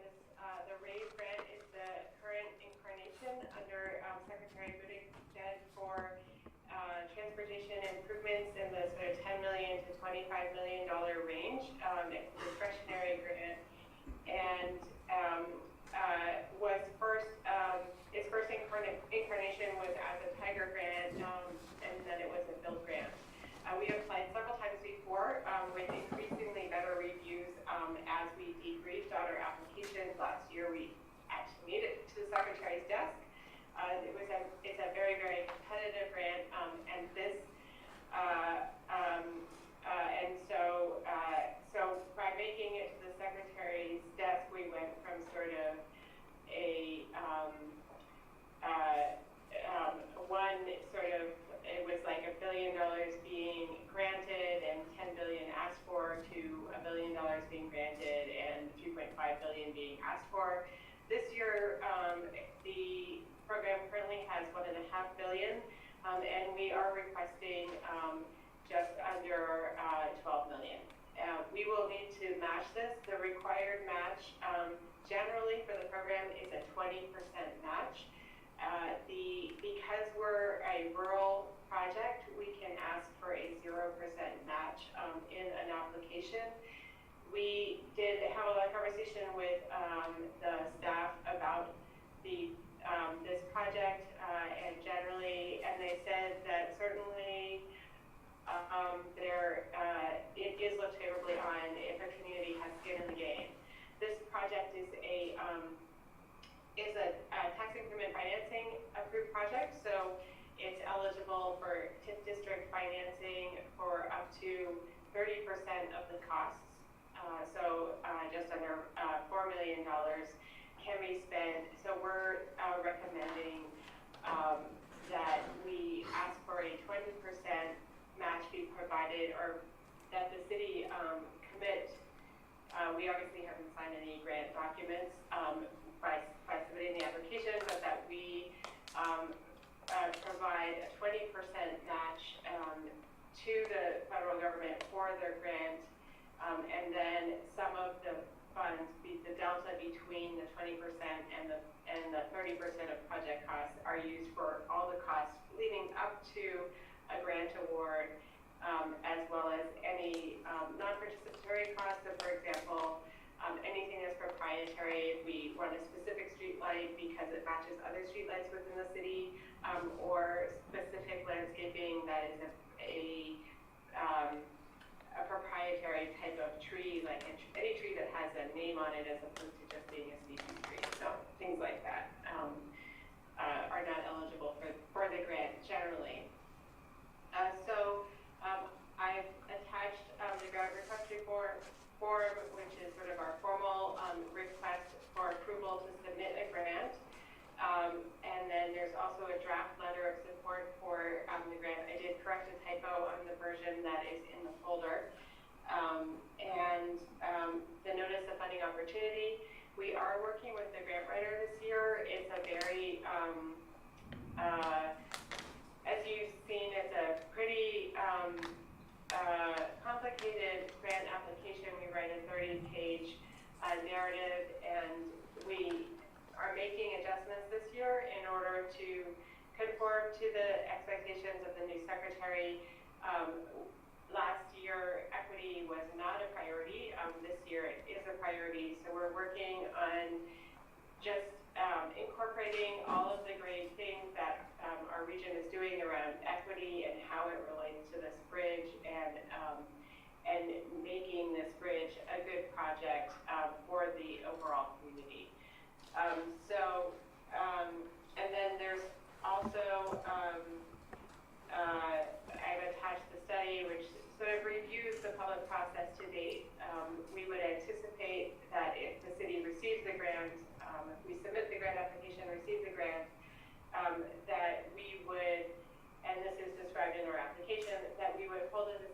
competition that the public would be able to participate in order to select the actual design for the project, and that this would be part of our selection process for the design team, meeting the engineer, architecture, landscapers, etc., that develop the project. So that concludes my presentation. I'm happy to answer questions. Are there any questions by the council? Most of us have seen this a couple times, but Matt has not. No, I haven't, and forgive me for asking another new guy question, but I remember before, it's like there was some general discussion about expanding the TIP district to include this area. Did I miss that here? Or is that even not possible anymore? I'll take that, Alana. We had been considering expanding the TIF district, but the sentiment in the legislature right now is against allowing communities to expand their TIF districts. That being said, qualifying infrastructure can also be outside the TIF district if it serves the TIF district. So in fact, this proposed location for the bridge is outside the TIF district, but it will serve the purposes of the TIF district, and so it is eligible for that reason. And it is one of the 13 approved projects, so we don't need additional approval. Right. So we would, if the voters would have to approve. the voters have to approve it, yeah. Any other questions? I think it's, as I've said before, a really cool project, and we should do it. And I'm hoping that we get the funding this time. So Sandy, did you want to say something? I'm sorry. Turn it on. Hit the button. Yeah, turn it on. As most of you know, I've lived here a long time. I just wanted to tell you that, and most of you may not be old enough to remember Art Hogan, who was chair of the Regional Planning Commission. Well, in the early 90s, he recruited me to be one of South Burlington's representatives on a Tri-City Light Rail feasibility study, which was Burlington, Winooski, and South Burlington, and I believe that was the very first time that this bridge was put on a map.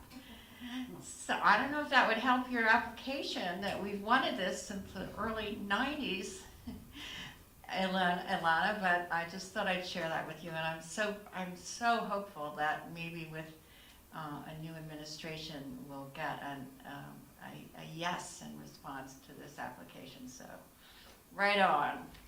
Great, thank you. All right, so I would entertain a motion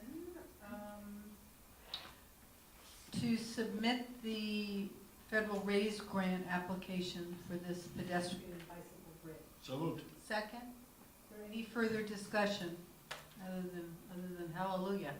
Okay, all in favor, signify by saying aye. Aye. Aye. Great. Good work, Alana. These are complicated. And they always change them, right? So it's not like you can just pull out last year's and change the date. But, yeah. Thank you very much for persisting with this. Okay, moving on to number 14, reports from counselors on committee assignments. Are there any? I have one for the airport. We met on the 16th.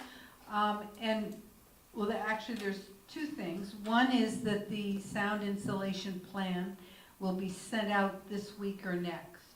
So we should be getting that. It includes all the outreach and the design, and it describes the location for the monitoring, which is different than that. But there's also the monitoring at for the community. Our monitoring will be set up at the Chamberlain School, and it's apparently a separate, like a big box that they come in. There are 3 locations. There are 3. Okay. One is in Burlington, South Burlington. One is in Winooski, and that is at City Hall. And the third one is Williston, and I think that's, I can't remember, is it the fire department or something like that? So those are the 3 sites. And there will be a public portal And you literally will be able to go in and see exactly what planes were flying and the noise they generated in their flight path. The only thing that's a little uncertain, as you can probably appreciate, is the F-35s don't like to share their schedule. And apparently they, because they're stealth planes, you can't follow them very well with radar. I would hope you couldn't follow them at all. But you'll hear the noise and you'll probably be able to guess that that must be one of the 6 that are taken off. And there will be like decibel graphs over time on this portal? Oh, yeah, it'll tell the noise, yeah. Okay, so that should be another way to identify these planes when they fly by Yeah, time I of day guess and so. decibel rating? Absolutely, yeah, yeah. And then there's also, as you might be aware, the Planning Commission has agreed to create a subcommittee to look at some very, very limited airport zoning changes where the old dog park was, right along the fence. And they would like a counselor on that. And I think it's a fairly short-lived commitment. I'll do that. Would you like to do that? I mean, Of I'm course happy I'd like to do to it do too, but Oh, I'm willing to do it unless someone else wants to. I don't have a committee commitment, which is why. Okay, then we'll appoint you. You'll be working, I think it's Monica and, Carmen Sargent? no, I was thinking from the Planning Commission. It's Monica Oxby and, I can't remember who else. Is it Paul Engels, that's right. And then there'll be some public members, and I don't know who's selecting those. Carmen. Has Carmen been appointed? Yeah. That could be, good. Okay, so it's, you know, very small. We're not talking about rezoning everything. Okay, so that's my report from the Airport Commission. I went for a walk on Friday to several people's neighborhoods, and, you know, there's Chamberlain neighborhood, but we all kind of have our little neighborhoods with, you know, block parties and things. And several people talked about how pilots are doing, you know, kinds of turns and rollovers, and F-35. F-35 pilots? Mhm. Right over the neighborhood. I've noticed them. And wondering if this was more than necessary and required, and did it have to be done over neighborhoods? Is that a question that you could take to somebody, or should that be addressed in a different way? I think the only people that can address that really is the Air Force. Right. Or the Air Guard. Air Guard, yeah. I mean, the airport is told when they're gonna fly. So, Could we write as a council and ask if that's necessary? Could we ask the commander? if the council would like to have that inquiry, we certainly can. I'll just inform the council that in the past, you know, there are mechanics, retired mechanics who live in Chamberlain, and they informed me that these are not necessary.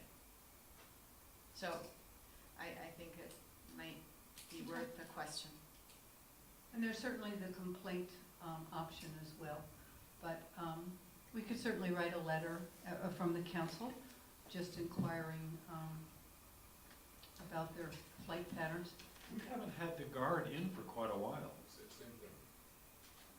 Well, Let's invite them. all right. No, we did that in 2015, it's sort of 16, so it's been It plenty might of be a time. while, but. we have- Yeah, I don't know if we can do it in July, but we can certainly try for August. Yeah, okay. Let's, Jesse, remind me, or put it on one of the agendas, please. That would be great. Okay, good idea. Item 15, May financials. Last time doing this, Tom. It is indeed, Woo-hoo. yes. So thanks. Local option sales taxes. So you have received a copy of the May financials, and as you look at it, we're 93% in current revenue collected, and we're about 79% in terms of our expenses. And just as a reminder, the expenses were on the budget freeze for a good part of the year.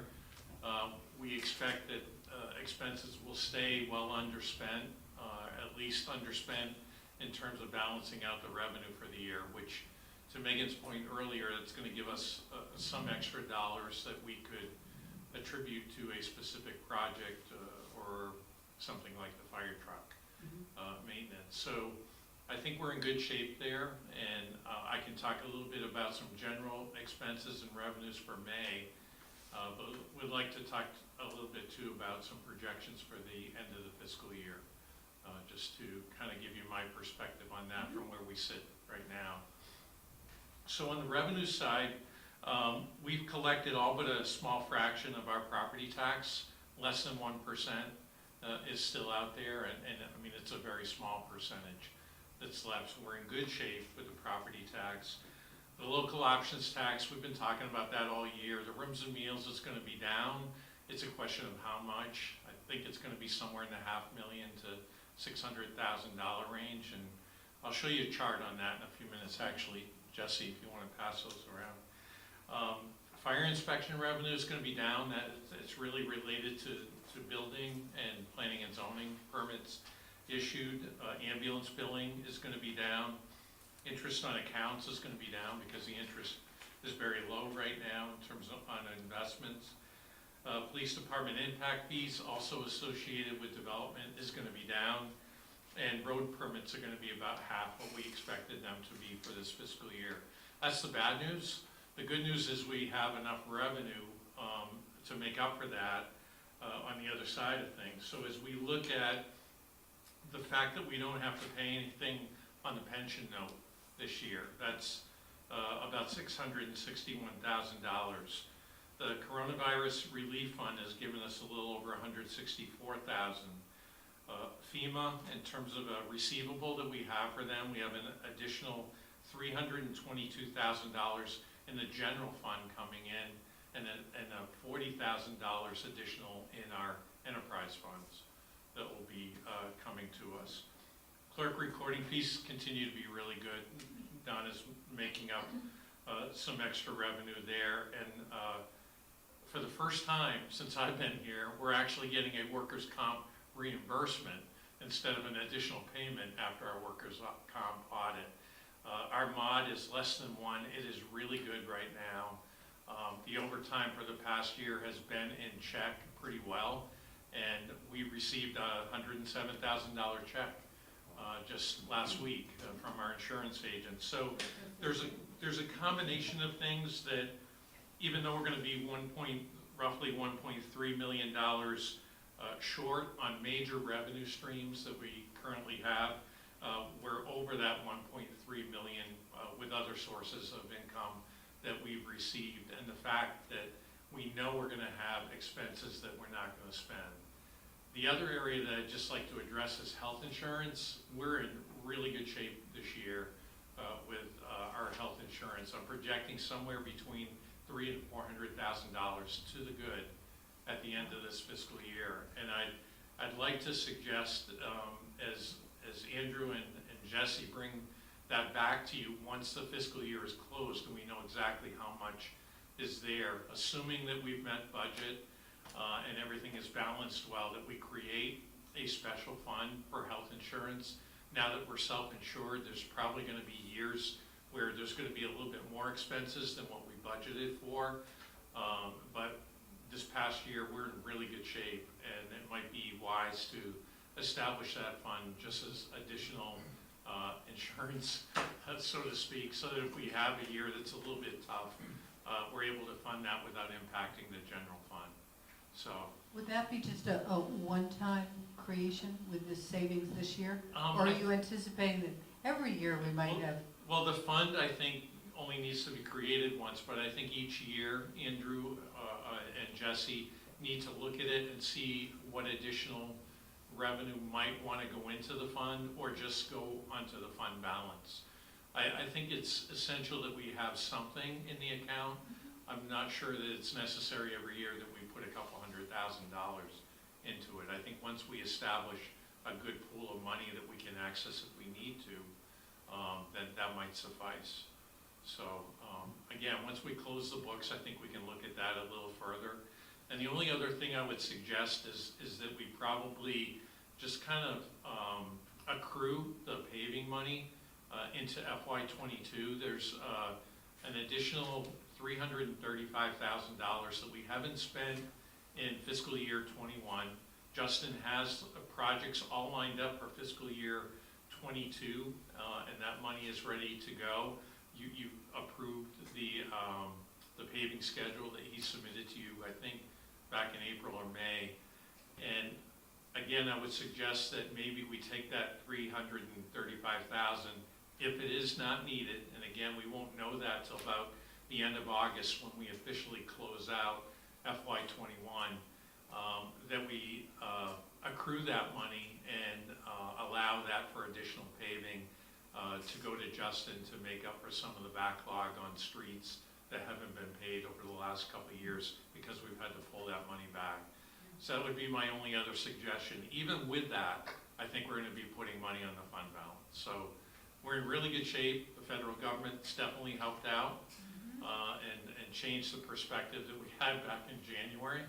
But even with that, I think we're going to be able to make budget. This has just allowed us to do the things in FY21, including all the expenditures, with the exception of the paving one I just made, of all our CIP purchases being procured at this point. So that's fleet, projects, and everything. So that's good news. That doesn't put us in the backlog for FY22, and it looks like there's a green light for FY22 for CIP projects and for the budget to move forward as planned. So. Well, Andrew, that's the bar. Yeah. Can't mess it up. Yeah, exactly. Thank you. Oh, questions? Yes. So this budget that you're presenting to us was approved by the voters back in early March of 2020, about a week or two before the world stopped turning, if I recall correctly, in the pandemic. In your time, Tom, have you wrestled with such a challenging budget year as this one was? And is this the best year to go out on, or do you want to stick around for another couple of years just to keep things smooth? I appreciate the thought, Tom, but no, by far this has been the most challenging year with the budget. While we've had a budget freeze like for a month or two, we've never had one that's started on July 1st into a new budget year and really gone well into the third quarter of the year. So that's significant. Our managers, our department managers have been great. They've understood, where we were fiscally.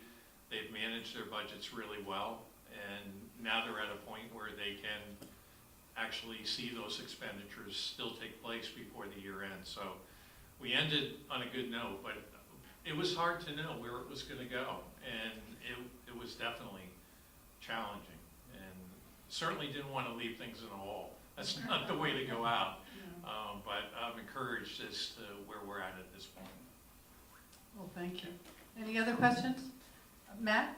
Yeah, it's just a bookkeeping question. When we show on the line item for local option taxes in here, you're seeing $525,000 less than the budget amount, or whatever the number is that what the state sends us after they've taken their cut? That's correct. And they take 30%. 30%.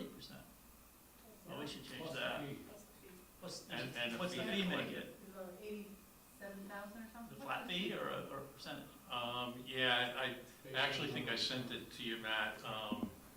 I'll look it up. I'll resend that to you. But because we're not actually doing it, the money flows back, the 1% minus 30% flows, minus the fee flow. That's what you show in line item. Got it. Right.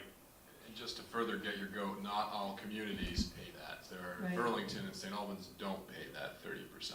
Well, they're grandfathered, so if we had the choice, we would prefer to do it ourselves as well, but the state does not give us that choice. Tom's Great working on being a that. grandparent. Who is the state? It really is. Who is the state? We are. Oh, you are. It was just- As I said, Tom's working on that, I'm sure, I know. Yeah, so. I Any just- other? Yeah, I had a quick comment. Yes. I think it's really interesting that you really started a municipal health savings account, essentially, right, with that surplus. And so I think that's a really great concept.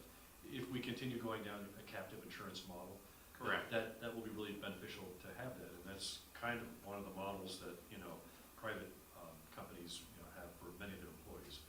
So, not that it's the best model, but it's good to have that money and use it for that purpose, so I like that idea. Yeah, I really felt the way that we were going with the major carriers was not gonna be sustainable for us. We saw what those increases were, and I think it's 12% for next year, so we're looking at much, much less than that in the captive. That's, the workers' comp isn't a captive, is it? Is that through VLCT, or is that?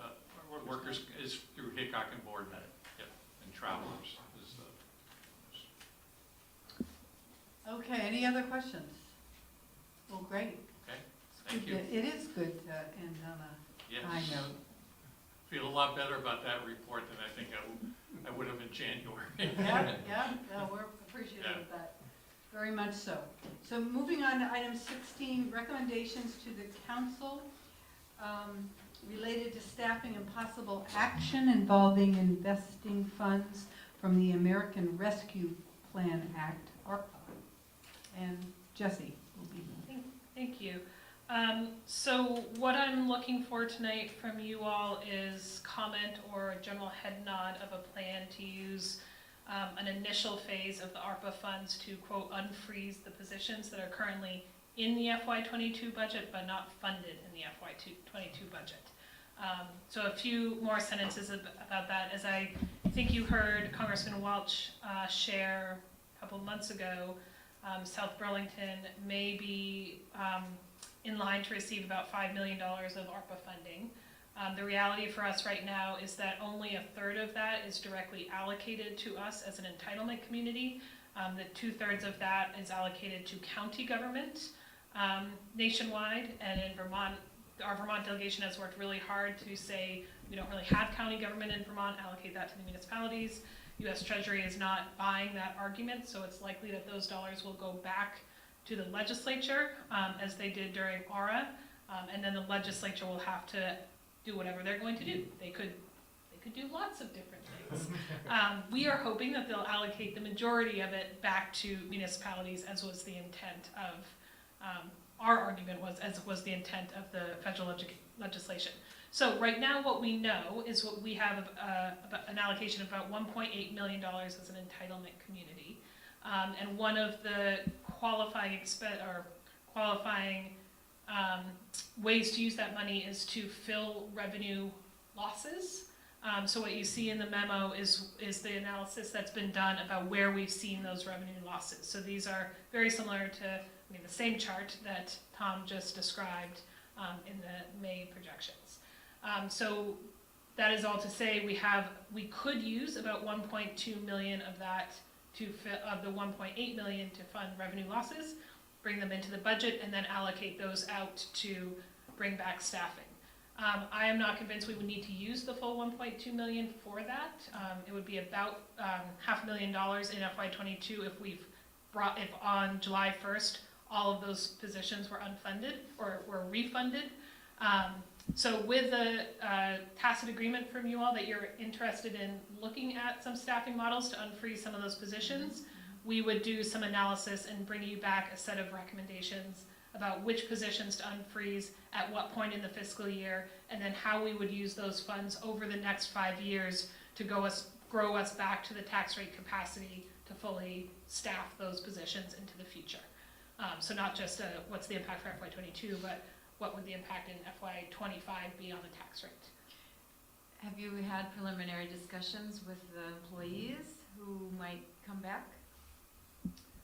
Not preliminary discussion. I have not had preliminary discussions with the employees. We've had preliminary discussions with the department heads who have those positions funded. And part of why we're talking about this tonight is Tom and Kevin have the historic information. Were any of those positions actually RIF'd, or were they vacancies? These are vacancies. We don't have anybody waiting to come back for these positions. I thought there was a childcare situation, at least for one employee. That's been resolved. Okay. And that position was not part of these. So the positions you see on here would be open positions that we would hire into. So just to be clear, everybody who was furloughed back in the spring and summer has returned. They were all brought back in August. So there's none of these people are still waiting to come back. So, because planning and zoning is pretty understaffed right now, right? Yeah. Yes. So we would be looking to hire new personnel? City planner in this particular case. Yeah. So, just to reiterate, also all of these positions are either someone left or retired, Thank you. or they were funded and we froze the position because at the time the budget was frozen and we were furloughing people, so we weren't hiring at the time. So that's the combination of the positions. I think there's about 8 total positions right now that Jesse would be looking at. Okay, any other questions? Well, I certainly would appreciate you coming back with a plan. I think that makes a lot of sense to sort of figure out how to have the least amount of impact on the taxpayer, but also a planned way to resume or have the staffing that we need going forward to meet all our old and new obligations. Great, thank you very much. We will come back. Okay. Well, this is the hardest part of tonight, and that's saying goodbye to two wonderful employees and our leaders. And I'll start with Tom, and just, I don't think any of you were on the council. Maybe Megan came back, but when I first came on the council, about a year later, we fired our city manager. And that's when Kevin came on board as interim. But during that time, we, as I understand it, almost lost quite a few of our really dedicated and wonderful directors as a result of the poor management style, I guess, among other things, of this departed city manager. And Tom was one of those people, I understand, who was very close to saying goodbye to South Burlington because of the employment situation. It had really gotten intolerable. And I thank my stars that he didn't take that step, because I really think that he has this certain gravitas with the employees and the management, and by kind of modeling that and saying, well, I'm going to stick around and see if this new guy can pull us out of a pretty dark place. And then, you know, he moved up in ranks and really became Kevin's sidekick in a way. I mean, it was a team. It was wonderful. They fed off each other in a really positive way. And I think together really helped make the rest of the staff willing to try it, to stick out, to stick with it. And I'm just really grateful because they did. And I think that's fortunate for Jessie. She's really inheriting a really wonderful leadership staff. And it's in part, I think, or in large part, to the leadership of these two. But I just think there's a special hats off to Tom for being with them in the trenches and helping convince them that, you know, things could be better, and they will be. And clearly, tonight's news, we've come a long way through some really dark days for our country in terms of the economy and city government and our ability to deliver the services we need to deliver in light of a pandemic. So I'm really going to miss you. You have a great personality, a great way with numbers and words and making them, that's not my strength, the numbers, but you made it understandable for me, and that's saying a lot. And so I really appreciate really all that you've done for this city. 42 years is a long time. Few people stay married that long, and I think even fewer stay employed with the same company. So you've done both. So that's really wonderful. So I really thank you from the bottom of my heart. Anyone else wanna- yeah. And then, Tom, do you have some comments for us too? Did you want to say something? But I think there's some other counselors Sure. who would like to Sure, yeah. butter you up too. Thank you for sharing that, Helen. I appreciate it. Very meaningful.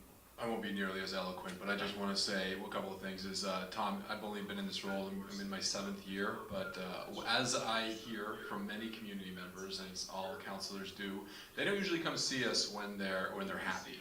And one thing I have found, that your reputation is impeccable in the community, that no matter how furious they are with one thing or another with the city, they love Tom Hubbard. Tom Hubbard is just the guy that's helped them with all the issues over the years, so the whole community is going to miss you. So I just hope you know how much South Burlington really appreciates everything you've done here.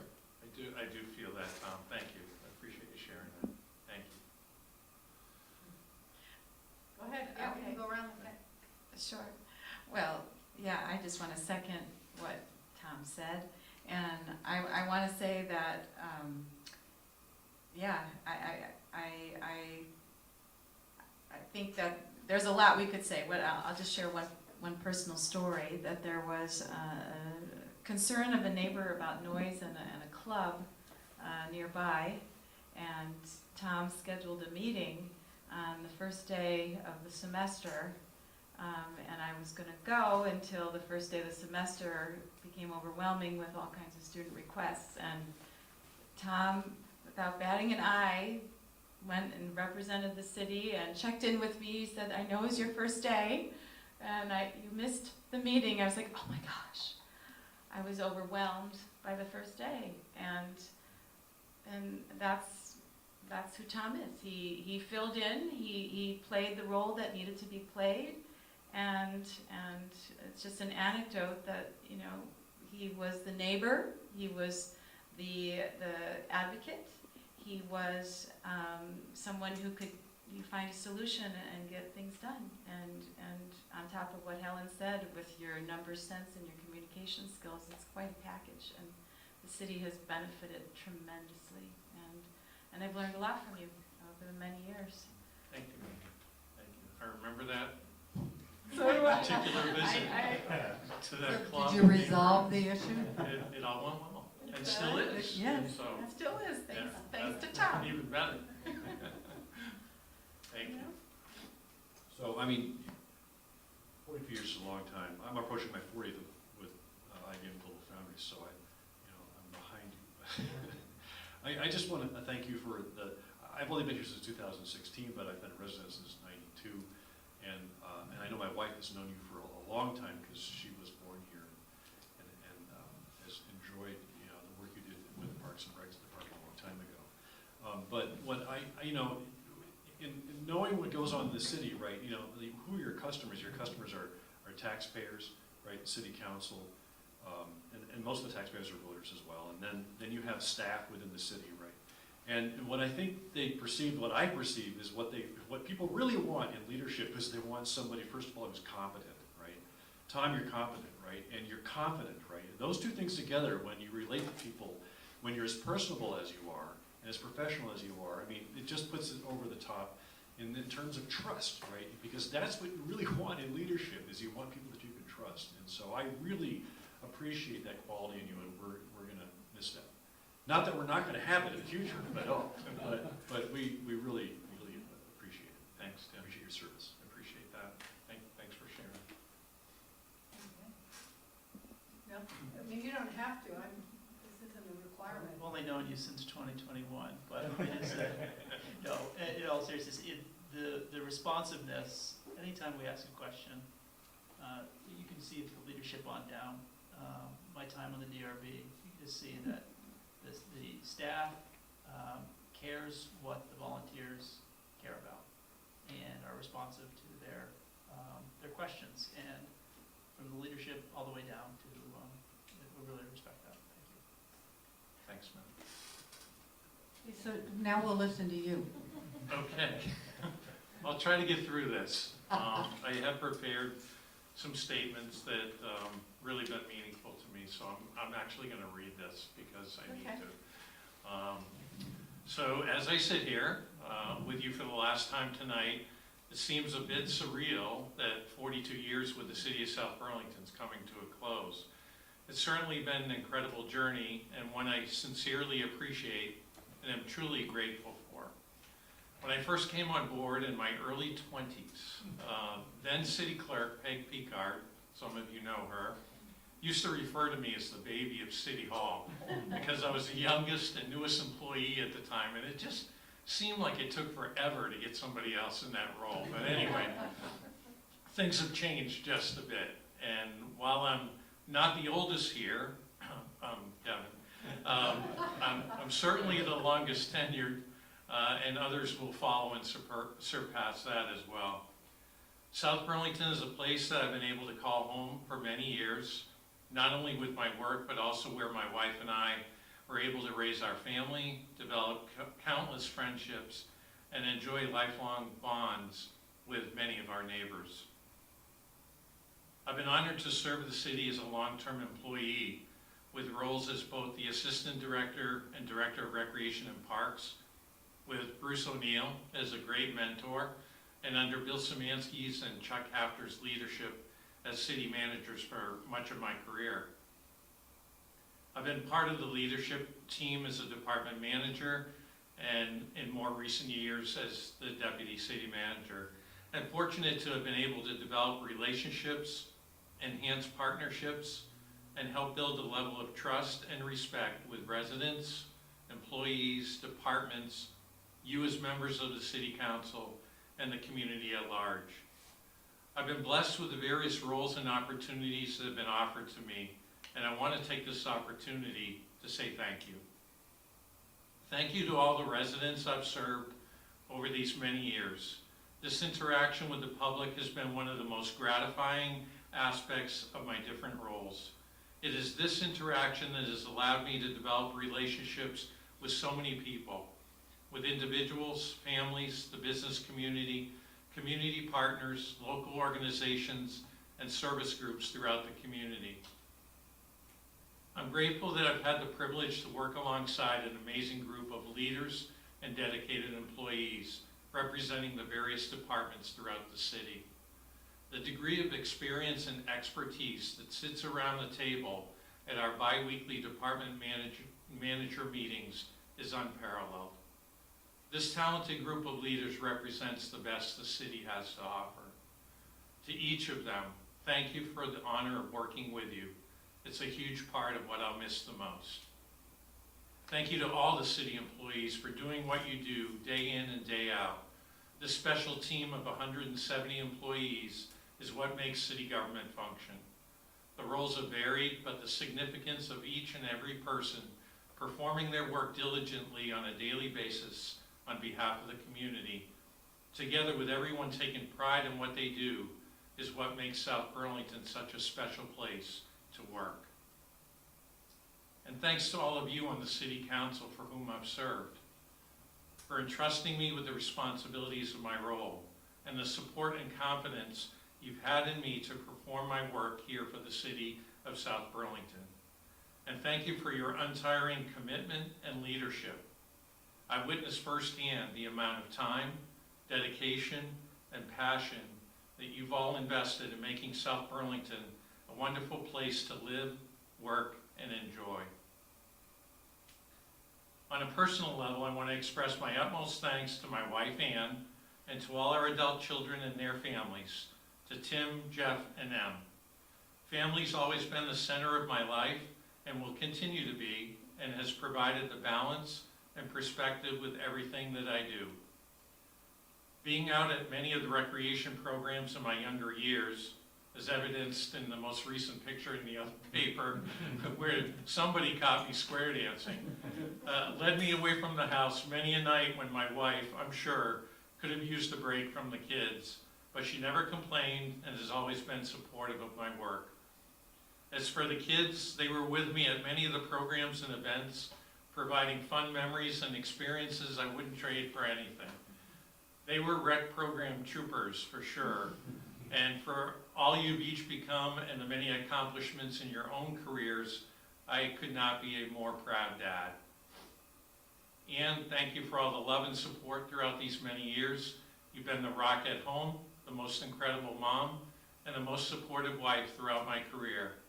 Thank you for all you've done for me and for them. I love you, and I look forward to our new chapter together. And to Kevin, thank you for the opportunity to serve South Burlington as part of your city management team. Working with you has been one of the most rewarding aspects of my career. We ascribe to many of the same ideals, empowering our leadership, setting the example, encouraging and inspiring others, and letting them do what they're hired to do while supporting and recognizing their efforts. It's always been a team approach and one you've fully embraced. Thank you for your steadfast leadership, your sense of humor, your intuitive word of the day that not many people know about, but it's uncanny. And your ability to think outside the box and bring the right people together. And your consistency in representing the community with professionalism and integrity.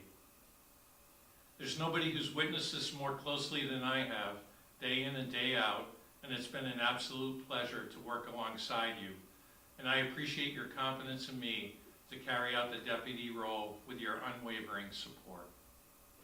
And finally, to Jesse and to Andrew, transitioning as the new city management team, I look forward to my continued work and transition with you in the days ahead, and I know the city will be well served and in good hands, and I wish you both all the best.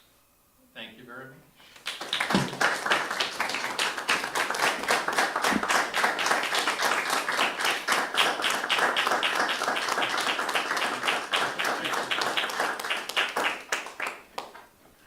Thank you very much. I would like to request that his, particularly because the sound is pretty stinky tonight, that Tom's presentation be included in the minutes. That looks like he has a copy. Hopefully that went through, because I'm peeking. It looks like my wife is online. So Well, but I don't know if people can hear, so I maybe others. I want to Hopefully make that sure went if through. they couldn't hear, they could at least read it, so thank you. Yeah, thank you, Helen. Those are, Yeah, right. Well, now we have to acknowledge or say something nice about Kevin. And I have a resolution, but before we'll read that, I just want to say, when you're chair, you develop a particularly different relationship with the city manager. And I've enjoyed working with Kevin a lot. I really respect the work you've done, your professionalism. I love how creative you can be. You and I used to dream a lot, and I always liked that, to really think about and talk with you about, well, what could be? And you never sort of downplayed very much. You brought some of my ideas to reality, but I think some of them built on yours. So I really appreciate that. You've been a real steadfast, important leader for this community. I think we wouldn't have TIF without you, and Alana, of course, but it was really a lot of your leadership and connections and just knowing how to get things done and who to talk to get things done. So it's really been an honor. You know, I worked in the legislature when you worked there, and I wasn't on any of the committees that you ever served on, so I didn't really know you. In fact, I was annoyed with you at some point because the then governor was trying to cut the Conservation Housing Trust Fund, and you had to carry that water. And so I was like really annoyed with you. And then I realized, as you were working here, that one of your strengths is you know who your boss or bosses are, and you are so faithful about carrying out that direction. And that's sometimes hard to do. I'm sure we've had you do things that you were like, why did they make that decision? But they did, and I'm going to carry it out to the best of my ability. And so I really admire that, and I thank you. Do you want to speak? Yes, and then we'll do the resolution. I feel like we're compelled to go around the room again real quick. All right, I'll just say this, Kevin. So they let anybody run for these offices. And when my first exposure to public office was city council back in 2015. And I honestly didn't know much about being a city councilor, so many of you can attest to that, I'm sure. But I will say Kevin was one of the best resources I had. He gave me any phone call, we had lunch a couple of times initially. And I remember when I was first on council, I sat where Councilor Coda, Matt, if I may, is currently sitting, and it was our first meeting, and it was, one of those long meetings, and I knew what, I had to turn to Kevin, I'm like, can I go to the bathroom right now?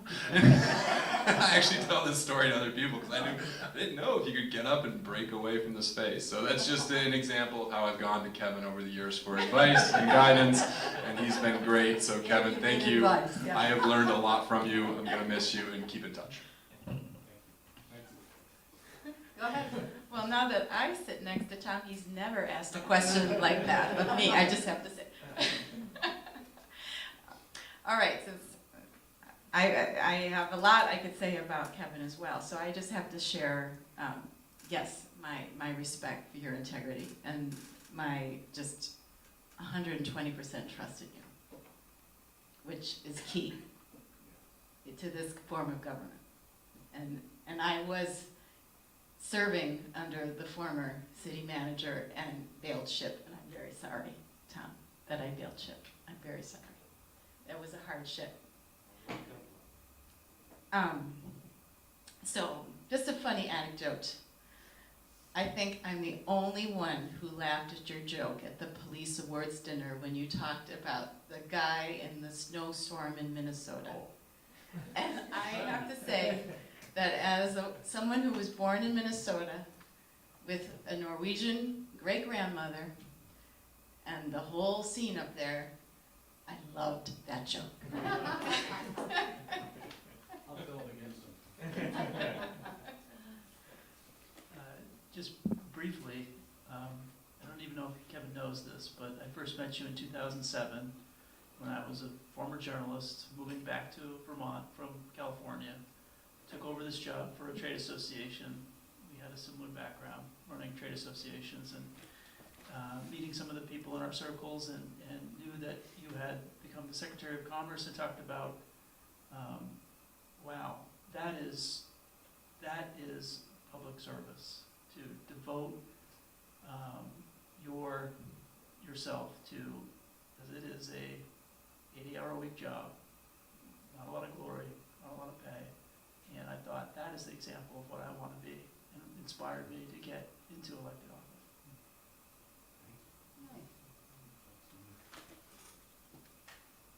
I don't have a bathroom joke. Oh, I bet you do. But I knew that the first time we met, and I was just elected, right, there was a little bit of tension between us, right, because I think the circumstances under, the election and what was going on, but that resolved pretty quickly, and I've enjoyed working with you ever since. Not that I didn't enjoy it right then, but it was a learning experience because we didn't know each other, right? So, but I did have the pleasure of co-conducting your review like 3 years ago, and I can personally attest to the reviews that the department heads gave to Kevin and how good they were. Right? So, I mean, that's a real measure of a manager when that manager's managers think very highly of that person. So I think that speaks volumes. And we have a new team coming on board. I just want to, and there's a lot of things that we're going to tell you probably here in a couple of seconds, but I would appreciate it your leadership on some cutting-edge concepts that have really helped the city. And I really appreciate that, and I think it's not helped just this city, I think it's helped other communities around us, because as you know, we're just a web of people, right, trying to all help each other in some way or another, right, so I really appreciate that.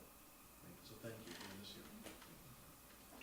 So, please get your copies out. We have a resolution. The resolution of the City Council of the City of South Burlington for Kevin Dorn, City Manager. Whereas Kevin Dorn was hired by the City Council on April 15, 2013, and provided transition as City Manager during turbulent times, he brought back trust, predictability, openness, empowerment, and reestablished partnerships that had been broken. Whereas Kevin had previously served as Executive Director of the Home Builders Association and as Secretary of Commerce and Economic Development throughout the Governor Douglas administration, and Whereas Kevin has always been willing to think outside the box, present ideas, bring the right people together to help make the right decision, and take the right course of action, and been professionally responsive and accountable to citizens, and Whereas Kevin was instrumental in working with the City Council, city leadership, and city officials in Burlington, including airport management, to bring about a resolution to the airport taxation issue that was fair and reasonable to all entities and provided for longer-term stabilization. And Whereas Kevin always worked in a collaborative way with a team approach with managers and consistently supported professional development of employees and management and fostered advancement opportunities within the organization. And Whereas, as city manager, Kevin worked diligently with the city council to recommend and adopt various policies and decisions in the best interest of the community, served as liaison to various committees, testified at various meetings on behalf of the city, presented at various conferences and workshops, and always represented the city in a professional manner. And whereas Kevin was always appreciative of the work of others and consistently acknowledged accomplishments, established a performance review system citywide across all departments while providing online training programs for all employees through the various online platforms, and promoted development of the city news featuring employees of the city and the work they're doing. And whereas Kevin spearheaded the completion of Market Street development of City Center, establishment of the tax increment financing district to include the new public library and City Hall at 180 Market Street, and built a foundation for the City Center Reserve Fund. And whereas City Manager, he established employee safety and wellness committees, brought all facilities up to standard, promoted employee health and wellness, provided security systems within city buildings, and established a welcome center at City Hall. And whereas Kevin coordinated with Public Safety, Howard Mental Health, the Emergency Department at UVM Medical Center, and neighboring communities and managers to establish the Community Outreach Program to embed mental health counselors with our public safety departments to provide appropriate assistance to individuals suffering with mental illness.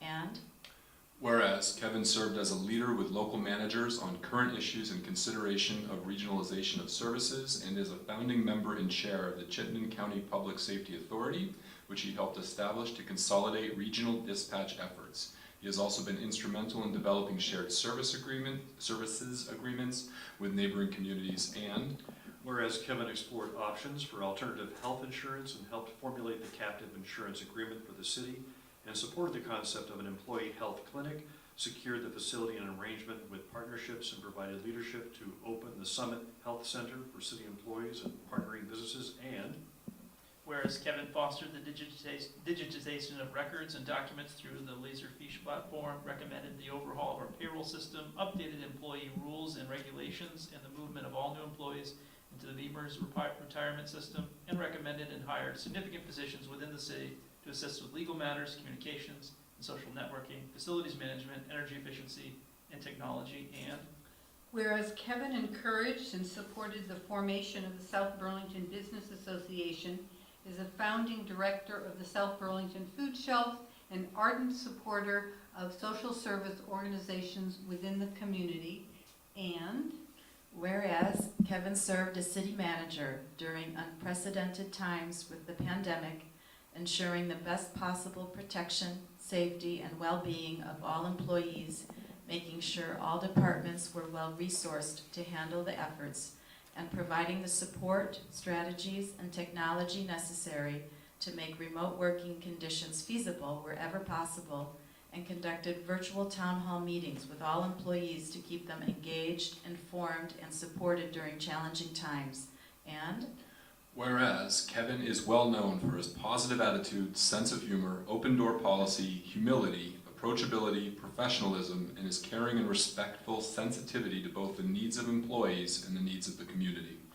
Therefore, be it resolved that the City Council of the City of South Burlington hereby expresses its great appreciation for all the work, accomplishments, and leadership of Kevin Dorn as the city manager for the City of South Burlington over the last 8+ years. And be it further resolved that the City Council wishes Kevin and his family all the best as he transitions from his position into the world of retirement. And be it further resolved that the South Burlington City Council hereby constitutes the naming of the new South Burlington Senior Center in the new public building at 180 Market Street as the Kevin L. Dorn Senior Center, as among many other things, he was instrumental in including the Senior Center into the development and construction of the new city building. Signed this 21st day of June 2021 by the duly undersigned members of the South Burlington City Council.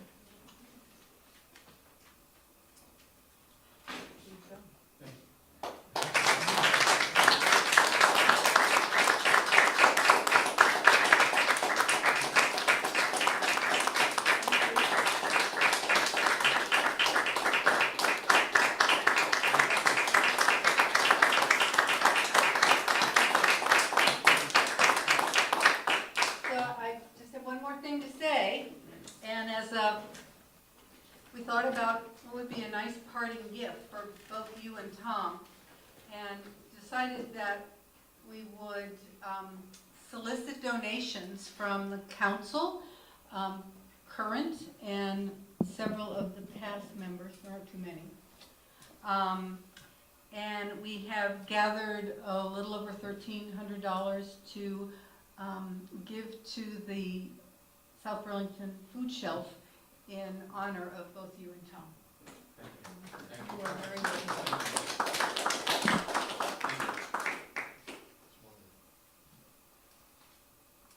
Was Anne's idea. She's often secret. I know, lots of secrets going on. My turn now? Yes, it is your turn. I should never follow Tom. I should have gone first. And I had control of the agenda, and I made a big mistake. I'm overwhelmed. I simply am overwhelmed by the resolution, and the senior center recognition is just hugely powerful to me. It's so, we've had our seniors in this room for the meals and all, and this has been great. We've had good staff supporting it, and the seniors love it, but they're always getting chased out of here for one thing or another, for a meeting that has to come up, and we gotta move the chairs around, and now the seniors have their own place, and it's a great place, and I'm very touched by this. Thank you. You made it work, Kevin. Well, You did. You did. Think of all those meetings we ran. I appreciate the trust that the city put in me 8 years ago. As Helen noted, we were in a tough spot at the time, and I was very concerned that our great team was going to break up and go elsewhere. And with Tom joining me and working by my side, we were able to keep them all. And it was critical for the ability of the administration to move forward that we kept everybody together. And so I really appreciate the trust that this council and predecessors put in me and in Tom to do this. Just memories keep flooding into my head about many of the wonderful, wonderful things together we have all accomplished for the people of this community. And I'm the kind of person who says, yeah, but there's more I wanted to get done, and there's more we wanted to get done. But those things are going to happen with Jesse and with Andrew. I have total confidence of that. The two of you are going to be great leaders. And everybody, I think, knows, because I've told people this, and everybody recognizes it, Tom Hubbard really ran South Burlington. I was kind of along for the ride, doing the fun stuff on the outside, but Tom Hubbard ran South Burlington. And Tom, I can't tell you how much I've appreciated what you've done for this city and for me. Megan used the word, total trust. I just had total trust in everything that you did. And Tom and I worked as a team. We shared decision making. We shared the problems and the defeats and the victories as well. But it goes to the bigger question, the bigger issue that city government, the 170 people who work with us, they work with us, not for us. We are a team, and we've always been a team. Tonight you saw some of our very best. You saw Chief Burke, you saw Alana, you saw Paul, you see Larry King sitting in here after a long day. Larry's been moving technology over to 180 Market Street, but here he is at almost 10 o'clock at night, making sure that this meeting could be shown out to the public, and I appreciate it. These are examples of what Tom called the very finest. And I've said this to the team, and I'll say it here. I've had a lot of jobs over my life. I have never worked with a finer group of people than this group of people. It is a tremendous team that you're inheriting, and they're going to do well by you, and you're going to do well by them, I know. I too want to thank my wife, my children. There's a level of things that you take home in these kind of jobs that more often than not they have to deal with in how you react to things. I want to thank my wife for having the patience and the endurance, and my kids the same, the patience and endurance and the love to stay with me and be a great partner. Some of you know my wife was very active in government in Washington, D.C., and so working for Congress and on a political job. So she understands it better than most, but still the patience and the love there was critical to this. I want to thank the council again, not just for the initial round, but I so admire people who will stand before the voters and tell the public and the voters what you stand for, why you want to serve. It is a high calling that you all have answered. And I so much respect and admire what you do as elected officials. And I have some understanding of the pressure that you're under to make the right decisions and the work that you go through to prepare for these meetings. It is an amazing thing, and I wish that the public recognized and let you know more often how important you are to them. Without you, we don't have democracy. We don't have government. Without the willingness to stand up and serve, we can't do this thing that we call the Great American Experiment. Lastly, I want to thank the people of South Burlington who have been there to support the city, the council, the administration, through 8 successful budgets that this man developed and that you fostered through the process. They've supported tax increment financing votes that have brought about the finest public facility, I believe, in New England, if not beyond, which is now opening its doors, and you will commemorate on the 23rd of July. And they've supported us as volunteers, and I'm looking at Sandy out here, who knows how many hours or even how many committees she served on. And Judy behind her, who ran the finest local newspaper I've ever seen, any place. Those are the kind of people who are here. And those are the kind of people that I have been deeply honored to serve. So I thank you all for this opportunity. This is very special to me, and I'm just overwhelmed by it and touched. Thank you. Thank you very much. Well, you'll have to visit the library to see your name in gold. Well, the senior center, you know. Yeah. Good. Will you I be will. there on July 23rd? Yes. Oh, that's great. So why don't you hold that up so that I can take a shot? Yeah. Oh, that's the long resolution, okay. Yeah, it is long. Can we get a picture with the town? Sure. Behind the desk? Gotta be in front of the sign. Yeah.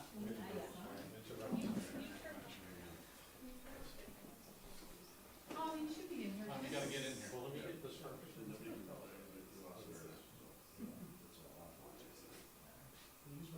Can I take one at the dinner table? Can you send me a copy?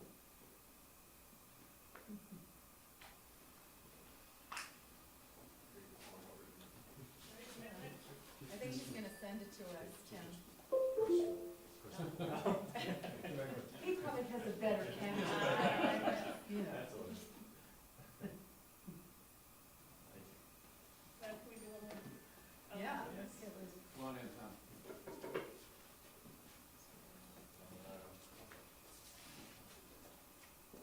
Tall guy. Can we bump it in? Move that way a little bit. Back the other way. Okay. They come in together.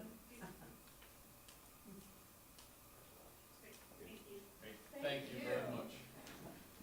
So is there any other business to come before us? Seeing none, a motion to adjourn your last meeting. So moved. Sec- Second? All in favor? Aye. Aye.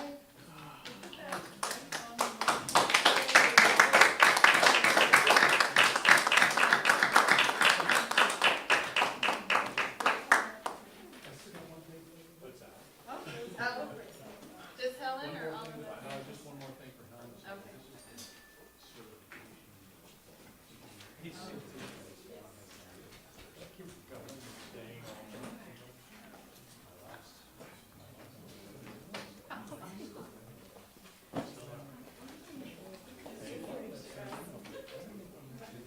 Hey Judy, there's strawberry shortcake over there.